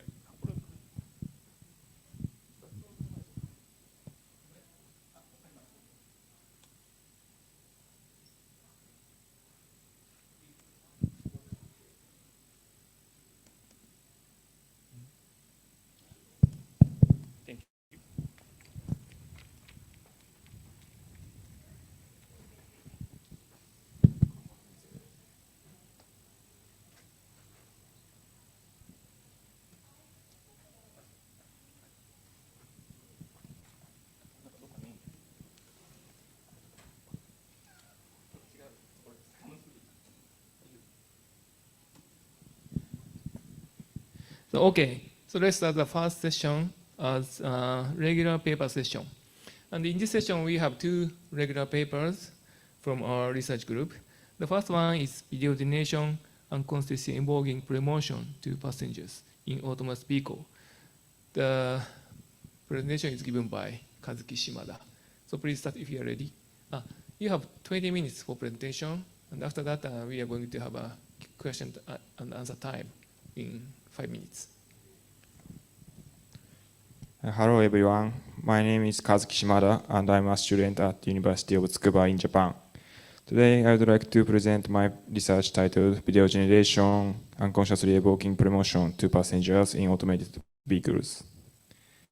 The background of this study is the spread of automated vehicles will change drivers into passengers and enable them to use a windshield as an information screen.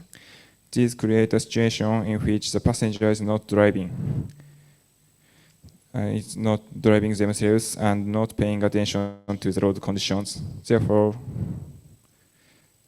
under automated driving, it is difficult to predict acceleration stimulus due to the change of vehicle motion. And there is concern that this may increase the risk of discomfort and motion sickness. Then we focused on premotion in order to reduce these risks. What is premotion? This premotion means to brace oneself for acceleration or to shift the body against the acceleration. In normal acceleration situation, the passenger takes strong acceleration stimulus. But by evoking premotion, we reduce the acceleration stimulus and the risk of discomfort and motion sickness. The purpose of this study is to reduce acceleration stimulus evoking premotion to passengers in an automated vehicle by transforming the video display to the passenger. In ordinary automated vehicles, the acceleration stimulus perceived by the passenger is strong because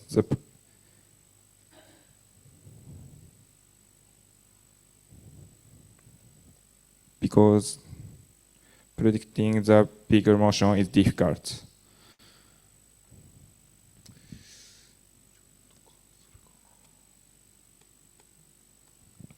Sorry. In the automated vehicles, in the ordinary automated vehicles, the acceleration stimulus perceived by the passenger is strong because predicting the vehicle motion is difficult, and this increases the risk of discomfort and motion sickness. However, acceleration information of the vehicle can be acquired in advance on the automated vehicle systems. So by using this information, the system can transform the video images displayed to passenger and make them perceive vehicle motion change in advance, then evoke premotion and reduce acceleration stimulus caused by vehicle motion change. This section describes the flow of the proposed method to achieve the purpose. First, acceleration information is acquired in advance on the automated vehicle system. Then, video transformation is applied by deforming the shape of the omnidirectional video projection surface in response to the acceleration. This method is proposed to generate video images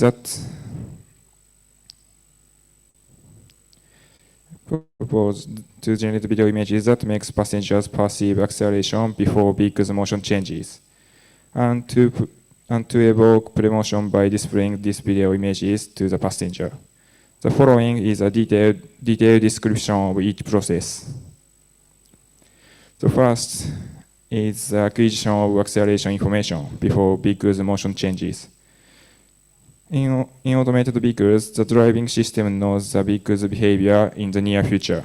In this study, we reproduce this characteristic by using a programmable vehicle and pre-captured omnidirectional video.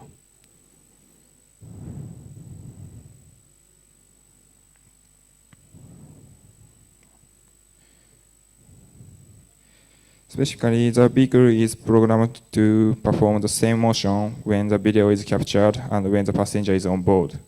Also, the passenger watches a pre-captured video as shown above. This method enables the systems to acquire information of future acceleration while the passenger is on board and transform the displayed video images in response to acceleration in advance. Next, we explain the transformation of the displayed images. In the proposed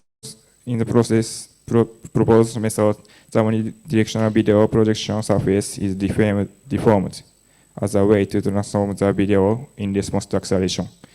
As shown in the left, this deformation is an operation that shrinks a sphere in the direction of motion during acceleration and extends it in the direction of motion during deceleration. The deformation of the projection surface generates optical flow that spread around the direction of motion, shown by the yellow line in the video. Displaying these optical flows induces the illusion of motion called vection to the passenger, which makes them feel as if they are moving forward. Note that the yellow line in this video is for illustrative purposes only and is not shown in the actual experiment. Finally, we explain displaying the video images and evoking premotion. In this study, we use a head-mounted display to display omnidirectional video images in a VR space.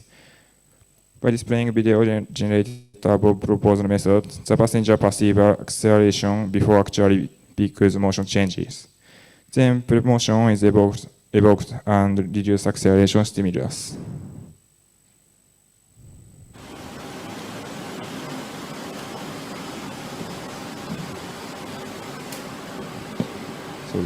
We conducted the experience to verify the effectiveness of the above proposed method. We used an electric wheelchair wheel as a programmable vehicle. This wheelchair can be operated by Python, and this time it ran indoor as shown in the video. And we used the GoPro Max as an omnidirectional camera, and we used Obvious Quest 2 as a head-mounted display. Next, we explain the experimental procedure. In the experiment, the electric wheelchair will run in a straight path with a motion of constant acceleration, constant velocity, and constant deceleration. In the experiment, the 5 patterns of video is used. One is a video with no deformation, and the others are videos with the 4 different types of deformation patterns, 1, 2, 4. The relationships between the motion of the wheelchair and the deformation patterns is shown in the graph on the lower left side. For example, in pattern 1, the deformation begins 0.5 seconds before the acceleration or deceleration starts at constant velocity. The reason for selecting these types of deformation was to verify the effect of displaying time before the motion starts and to verify the effect of the way of changing optical flow. Here is a part of the 5 video patterns used in the experiment. The video in the upper left is a no deformation video. The video in the upper center is a pattern 1, in which deformation begins 0.5 seconds before at a constant velocity. The video in the upper right is a pattern 2, in which deformation begins 1 second before at a constant velocity. And the video in the lower right is a pattern 3, in which deformation begins 1 second before at constant acceleration. The video in the low center is a pattern 4, in which deformation begins 0.5 seconds before at constant acceleration. The above 5 patterns were used in the experiment. As you can see, there are slight differences in the timing and the way of deformation in each pattern. The evaluation method is, at first, any 2 patterns A and B in 5 video patterns are paired and displayed in no particular order. Second, ask the following 3 questions for each pair. Question 1, when accelerating, which was stronger acceleration sensation? Question 2, when decelerating, which was stronger deceleration sensation? Question 3, which was more comfortable during the ride? And evaluate on a 5-step questionnaire. 15 people participated in the experiment, and we analyzed the result by using a Sheffield's method paired by Fisher's method paired comparison, Nakaya's validation. Here are the analysis for questions 1 and 2. The figures show the average score for each patterns for each question. The score of patterns in which acceleration and deceleration are strongly perceived is lower. As a result, the proposed method was effective to reduce the sensation of acceleration and deceleration. Also, pattern 2 with constant velocity and early timing deformation was the most effective because significant difference were found between no deformation video in question 1 and question 2. In detail, in the result for question 1, the score of patterns with early timing deformation of 1 second before was significantly higher than the pattern with no deformation. This indicates patterns with early deformation timing reduce the acceleration sensation. Also, patterns with late timing deformation of 0.5 seconds before has significantly lower score than pattern 2. This indicates early timing deformation is more effective to reduce acceleration sensation than late timing deformation. In the result for question 2, the score of the pattern 2 with early timing and constant velocity deformation was significantly higher than no deformation video.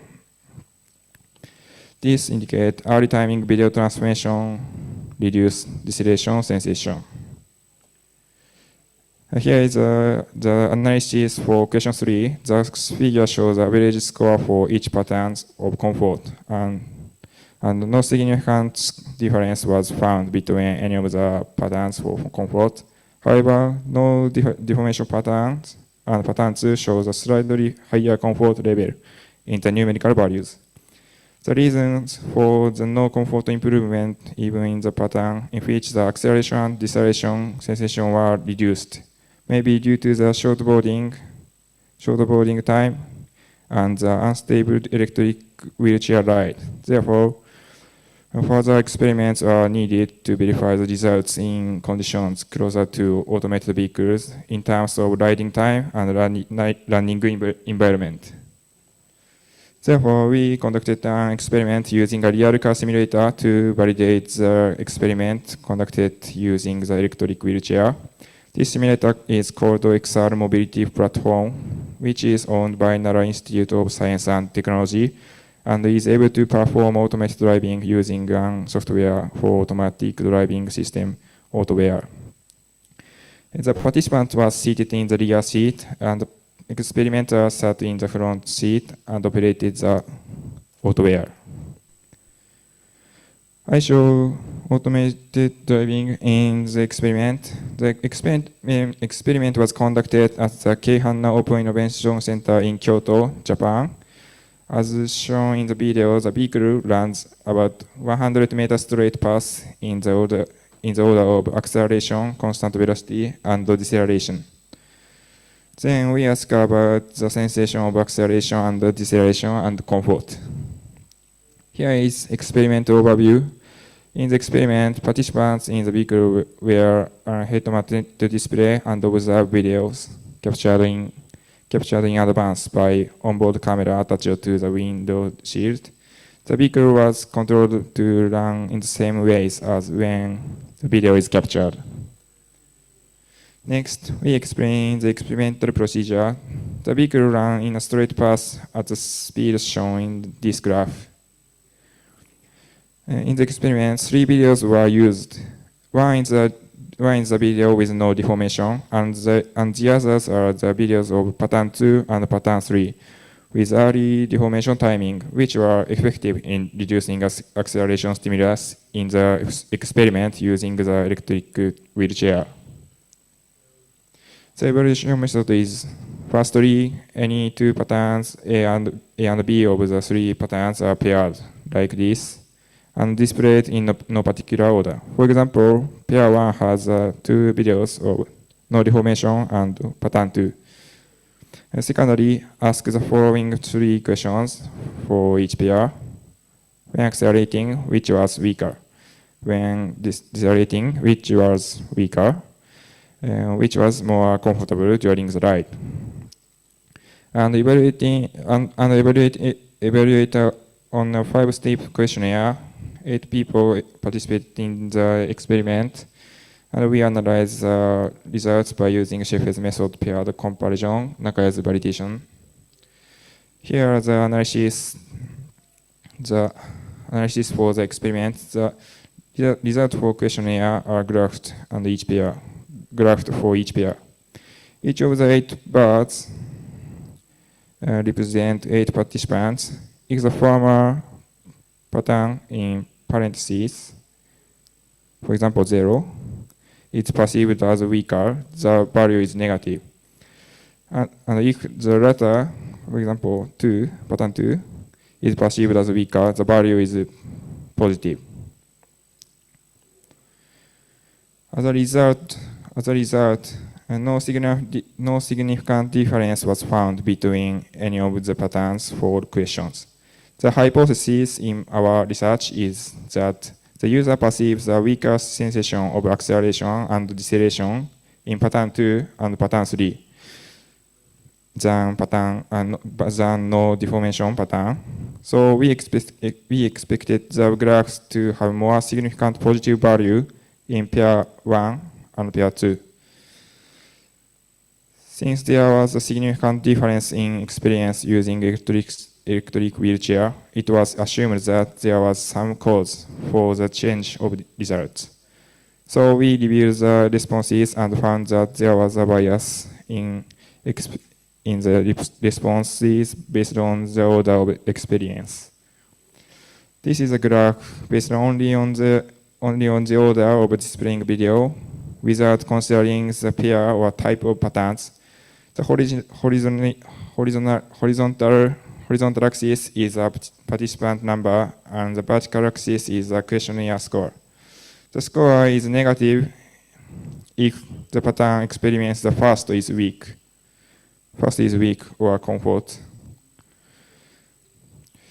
and positive if the pattern experienced the second is weak or comfort. The order of displaying video in this experiment is completely random, so this result should also be random if the video have no effect and there is no order effect.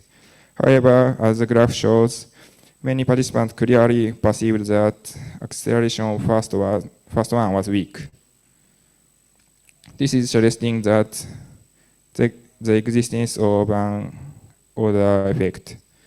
The reasons for this order effect, which was not present in the electric wheelchair experiment, are as follows. The increased time for each run extended the time between questionnaires, which prevent accurate comparison because remembering the sensation of acceleration or deceleration becomes difficult.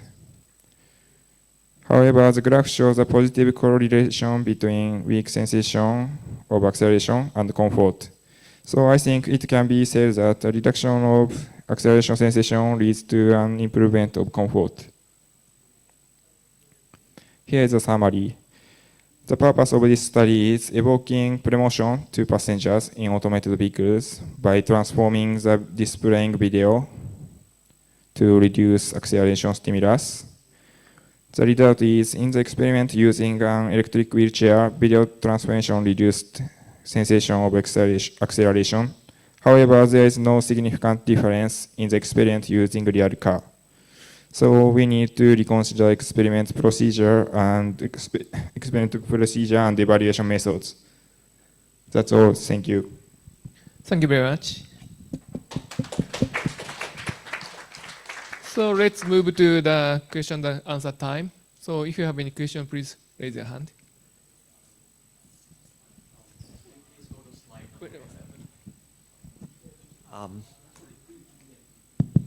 Hi. My name is Jayant. I actually work at Waymo, so this is super interesting. So if you play the videos on this slide, when your transformation ends at the end of the half second or 1 second, you notice a very noticeable kind of a transition, and I wonder if that would also be perceived as discomfort when somebody is wearing the VR headset, because the type of motion is very suddenly switching, and so I wonder if that's why you don't see a big difference in the comfort question across the different patterns. And so instead of having a sudden transition at the end of the half second or 1 second period, if you could have some sort of a ramp that blends in that transition with the real motion, I wonder if that might lead to a more comfortable experience. Yeah, thank you for question. In my experience,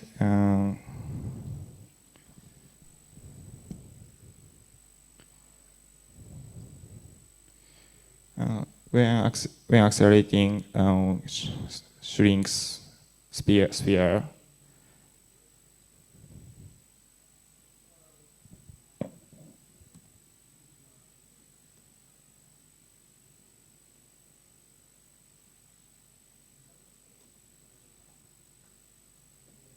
Sphere, and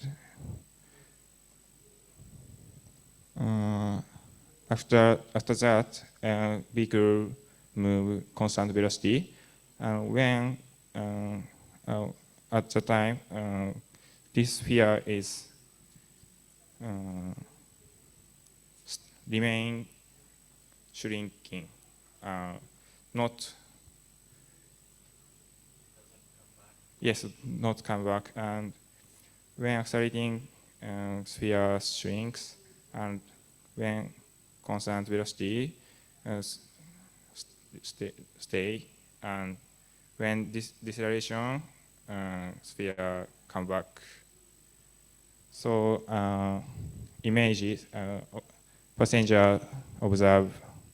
The image passenger observe is don't suddenly change. I see.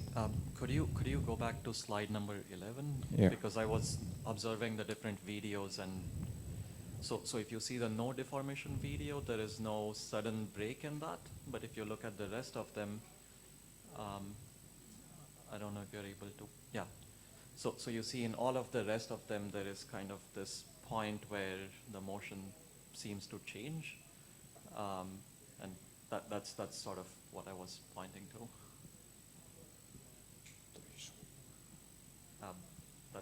Yeah, that's fine. I was just wondering, looking at the videos, if that might be the reason for potential discomfort.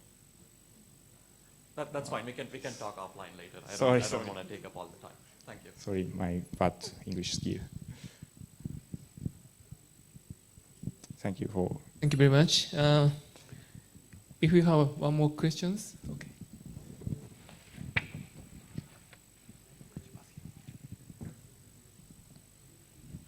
Hi, thanks for the interesting talk. So I was a bit wondering, you showed initially the videos where the people were kind of doing the front-leaning motions, right? So I'm still wondering, is the point kind of to evoke to make them do those motions to reduce it, or is it just to decrease the total optical flow in the video? So I'm unsure which one is actually the one that is supposed to help here. In my experience, I didn't measure the full motion, how much the body moved to. How did it look like? I'm curious. So did you, when you were observing the experiments, did it look like the people were actually doing the front-leaning motions with patterns 2 and 3 or not? I think they don't move the body to against the acceleration, but they perceive the acceleration. So they brace to acceleration.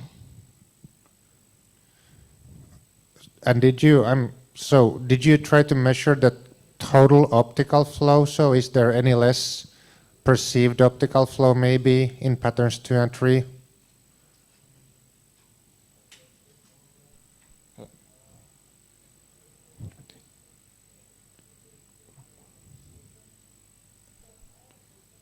Sorry, one more question again.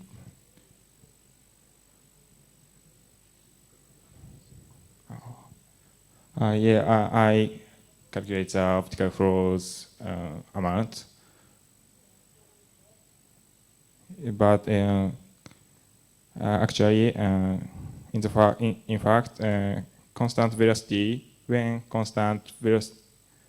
deform the sphere at constant velocity, optical flow is not constant velocity. So there is a problem. So we improve this point from now. Okay, thank you. Thank you.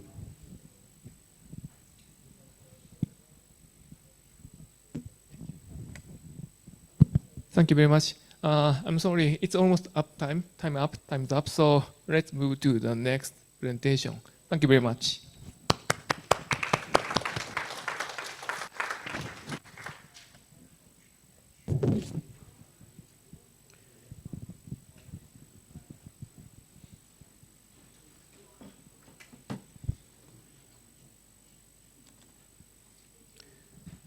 So next talk is diminished reality for sense of movement with XR mobility platform. The presentation is given by Taishi Sawabe. So please start if you're ready. Okay, thank you very much for introduction. Hi everybody, my name is Taishi Sawabe and I'm an assistant professor at the Nara Institute of Science and Technology. Thank you for coming and joining that. And some of my part is also related with Professor Kambara and Shimada-kun, so you might see similar pictures, but okay. So I have 20 minutes to share my project. This is like pre-project, so we still have not yet to clearly done the measurement and stuff, but you can also ask me about the questions and discussions well. Okay, so at the end of like this very first time, Professor Kamba also explained about the passenger comfort. I'm sure everybody know that. So most of the research is basically focused on the safety and efficiency. But we and also think important of the human comfort after we have enough safety and security. That's why our team is focusing more like a human passenger comfort, which basically focusing the autonomous vehicle level of the 4 or 5, so it's not like 3. Right? So in our team, think that focusing comfort intelligence is very important in the future. Because after when you're first time riding in the autonomous vehicle, let's imagine riding the vehicle with the person who just got the driver license. You might feel like very stressful situations, right? I think the new autonomous system or environment is similar at that situations. And we also try to solve these kind of problems, like stressful factors or anxiety factors, in order to make the comfort enough vehicles. So normally when you think about how the humans cognitive in the manual driving, so basically I think there is like 3 processes. First is, I think, perceptions, and next go to the cognitions. And after that, the manipulation, which means like controlling the vehicle stuffs. But if you think about this for the autonomous situations, all the 3 things become autonomous, right? So autonomous vehicle system will take all over the control for that. So this is another main topic that we thought that if all the 3 things is become autonomous, and the passenger might feel very stressful based because of these unpredictable behaviors from the autonomous vehicle and unpredictable informations. That's why we thought in the future, we might need the algorithm or technique or system that can control the passenger sense of movement. So we can, if we can control perfectly, we can do anything inside the vehicle. So like watching the TV or like having the food or dinners anytime, right? But if there is still unpredictable behavior stuff, then this will cause to the stress factor. So we try to make the system that the passenger will not feel the sense of movement. That's the main topic of my presentation. So this is one of the contributions if we can make the ideal autonomous vehicle system. So purpose is to try to diminish the real acceleration reality inside the autonomous vehicle. So conventionally, actually this research, there is like many researches in the field of virtual reality, as many people know that many of the conventional research is focusing to try to simulate the sense of movement in the, for example, like driving simulators, right? There is no actual acceleration, but the manipulator make the movement to try to make the real, make the pursued accelerations. But in our point is actually opposite. To propose approaches to try to diminish or sense the sense of movement, which to control the acceleration felt by passengers. So how are we going to do that is a question. So this is the one ideas. So as you can see, this is in the middle part is the normal driving styles. Let's imagine you are inside the vehicle, and there is the acceleration directions in that way, and the passenger will feel the inertial forces in the opposite way. And the left side in bottom is normally for the driving simulator situation. So which is if there is like pursuit acceleration occurs, then the driving simulators, we make the passenger seat tilting to make the pursuit accelerations by using the portion of the gravity as inertial forces. But our proposed approach is in the right side here, is to try to kill the accelerations that happens. So especially for the translation acceleration is one of the main points. So we try to disappear by that by tilting the motion platform seat. Okay, so of course there is many researches about related works in here. Sorry for too much words in here, but basically on the left side is about the visual effects. So some of the researches inside the driving simulator, they use the visual effect wearing the HMD, the visual effect to try to make the strong presence or movement. And next one is our research is related to the Shimada-kun's presentation, actually. We used one of the effect called vection effect. So we used some kind of like light effect, optical useful, to make the persons feel pre-movement, to try to kill the real acceleration, actually. So there is, of course, the visual effect control on the left side. And the right side however, is more focusing about the haptics effect. So of course, we have many ideas as well, and other researchers focusing as well. So Yolen is actually studying about haptics and tactile informations to feedback to the people inside the vehicle. So this is like a driving simulations.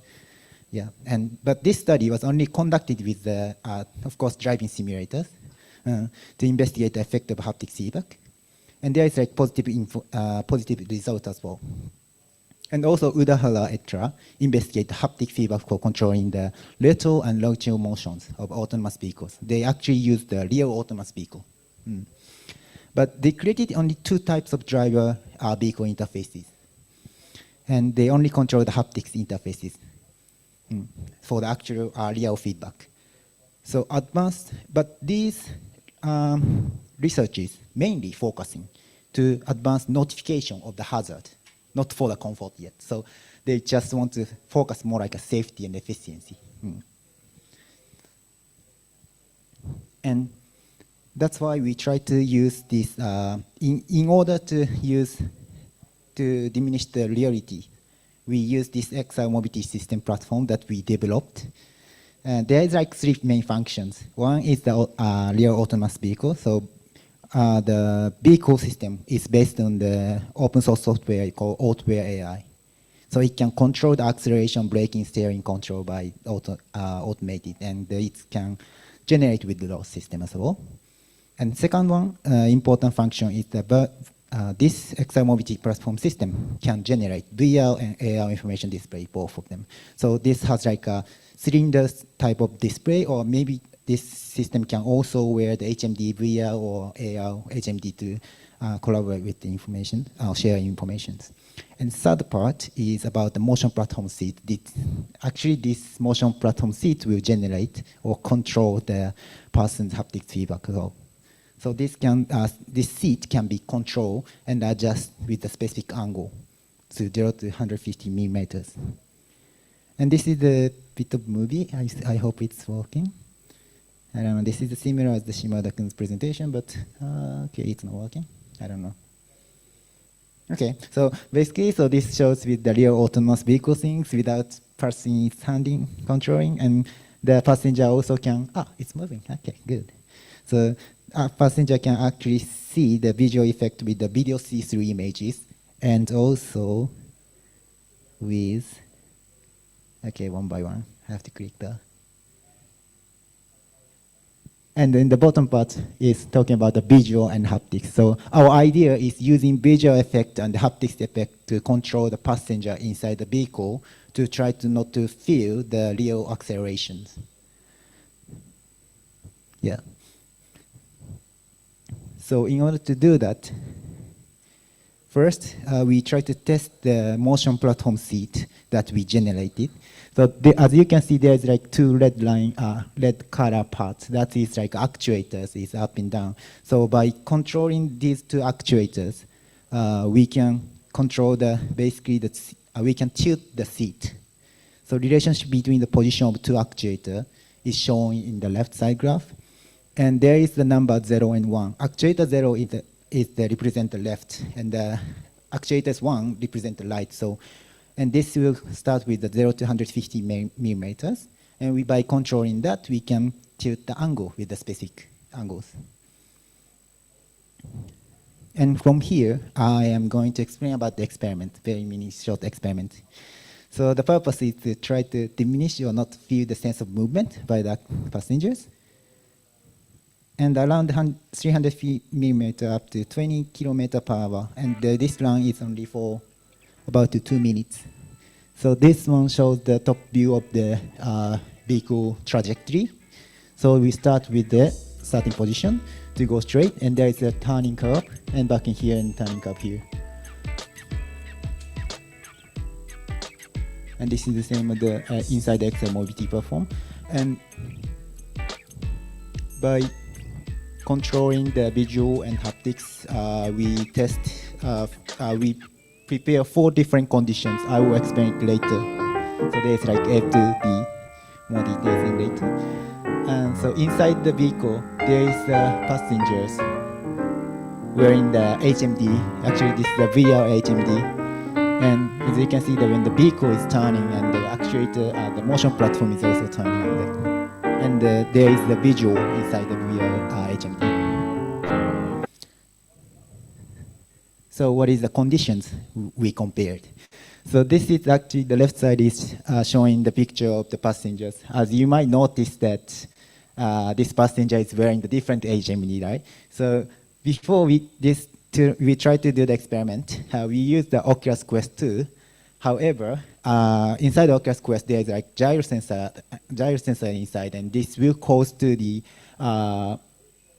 when the vehicle turns, and this system will cause to the image of also turning around as well. So we tried not to happen like that. So we use this new one called the XR1 visual.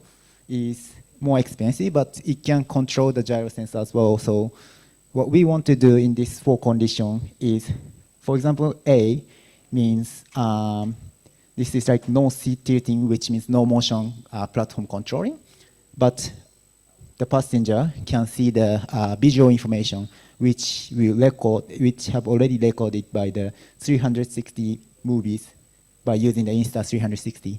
So actually, passengers is seeing the video see-through images while the vehicle is moving. So that's the A condition, which is, we say like normal cases is like when you are driving inside the vehicle with wearing the HMD with the video see-through. So that's the A condition. And compare with A, D is our proposal, which means we control the seat, so we control the motion platform in the specific angle when the car is accelerate, decelerate, or turn left or right. But we show the image with the static, so which means the image is not moving. And we hypothesize that if the image is not moving, the passenger feel the vehicle is not moving. That's the one idea we comes up. Okay. And so we try to find out if the D is the most not sensing the sense of movement. So this is the procedure that we have tested 20 subjects with the questionnaire. After that, 15 male persons, and starting with the conducting explanation, and we asked to ride the autonomous vehicle with wearing that. And third one is trial run with the air condition. It's because passenger might feel anxiety while wearing the HMD or also riding the autonomous vehicle. So we try this trial one. And after that, we have like conduct 4 different conditions. And starting talking about the result and discussion from here. So the main part is that the sense of this is the average value of the sense of movement. And we also collect the rotation and translation as well. As you can see from this result, the condition D is our proposal and we conduct the questionnaire 1 to 7. And as you can see from here, the question D is the most lowest, and we have like significant difference in the A to D. So I think the D condition was lower value than the others, so it can show that we have some kind of like proposed method by using this controlling the haptic devices to feel the passengers not to feel the sense of movement. Of course, there is many things that we have to talk about. So this time, condition D was the without visual static measure and with the forces. It's the most less sense of movement than other conditions. However, there is few still have to consider about is the control algorithm is too simple, which means some passenger might feel stress when there is like when there is a timing differences between the real curve, real acceleration, and the control method. So it must be in the real-time feedback to control more specific. And the second one is about the real-time feedback control is necessary to prevent motion sickness, actually. Some people feel motion sickness by wearing the HMD, so that's another point that we have to consider about in the future. Okay, this is one of the summary slides.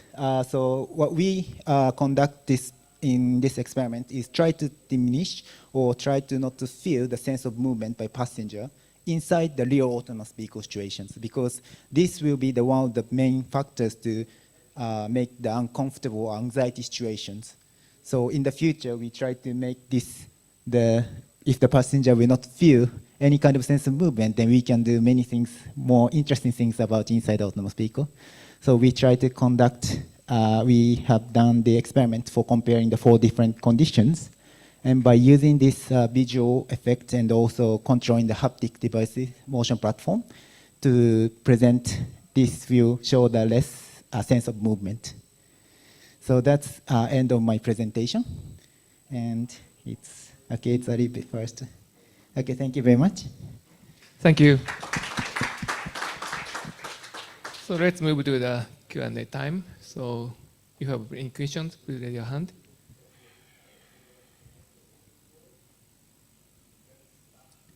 If not, actually, I'm curious about the, yes, let's say, diminished reality of sense feeling. Yes. And could you show me the table of the A to B? Okay, sorry. That's my Yes, this one. This one. Ah, okay, this one. Huh? Yes. Okay. So your purpose is to realize the pattern D. Yes. Right? But Yes. In that case, does the passenger feel actual comfortable by watching the video? Because usually we are feeling some kind of sense of the acceleration in the vehicle. How do you think about that? I think it's true for. Okay, we actually also conduct the question about the comfort. However, we could not have a differences between the 4 different conditions. The reason is that, as I mentioned first, is sometimes the system have mistiming controlling with the real acceleration and the system generated accelerations. So that's, we have to adjust, totally adjust, because humans have many different sensors, right? So it must be like very precise sometimes. But also we found that the visual effect is very strong. So maybe we can use the strong visual effect to try to miss-sense, or how are we gonna say? If there's like strong visual effect, then the people think that is a real acceleration. So maybe we can use the visual effect more instead of using the haptic devices. So maybe in the future, that if we can make it like ideal situations, then D would be the most comfortable. That's our hypothesis, but we still haven't done it yet. So do you have any question from the audience?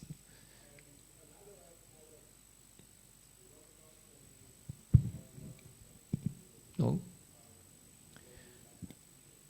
Okay, so yeah, actually there is a schedule behind us, so I would like to conclude this regular paper session. Thank you very much. Thank you very much.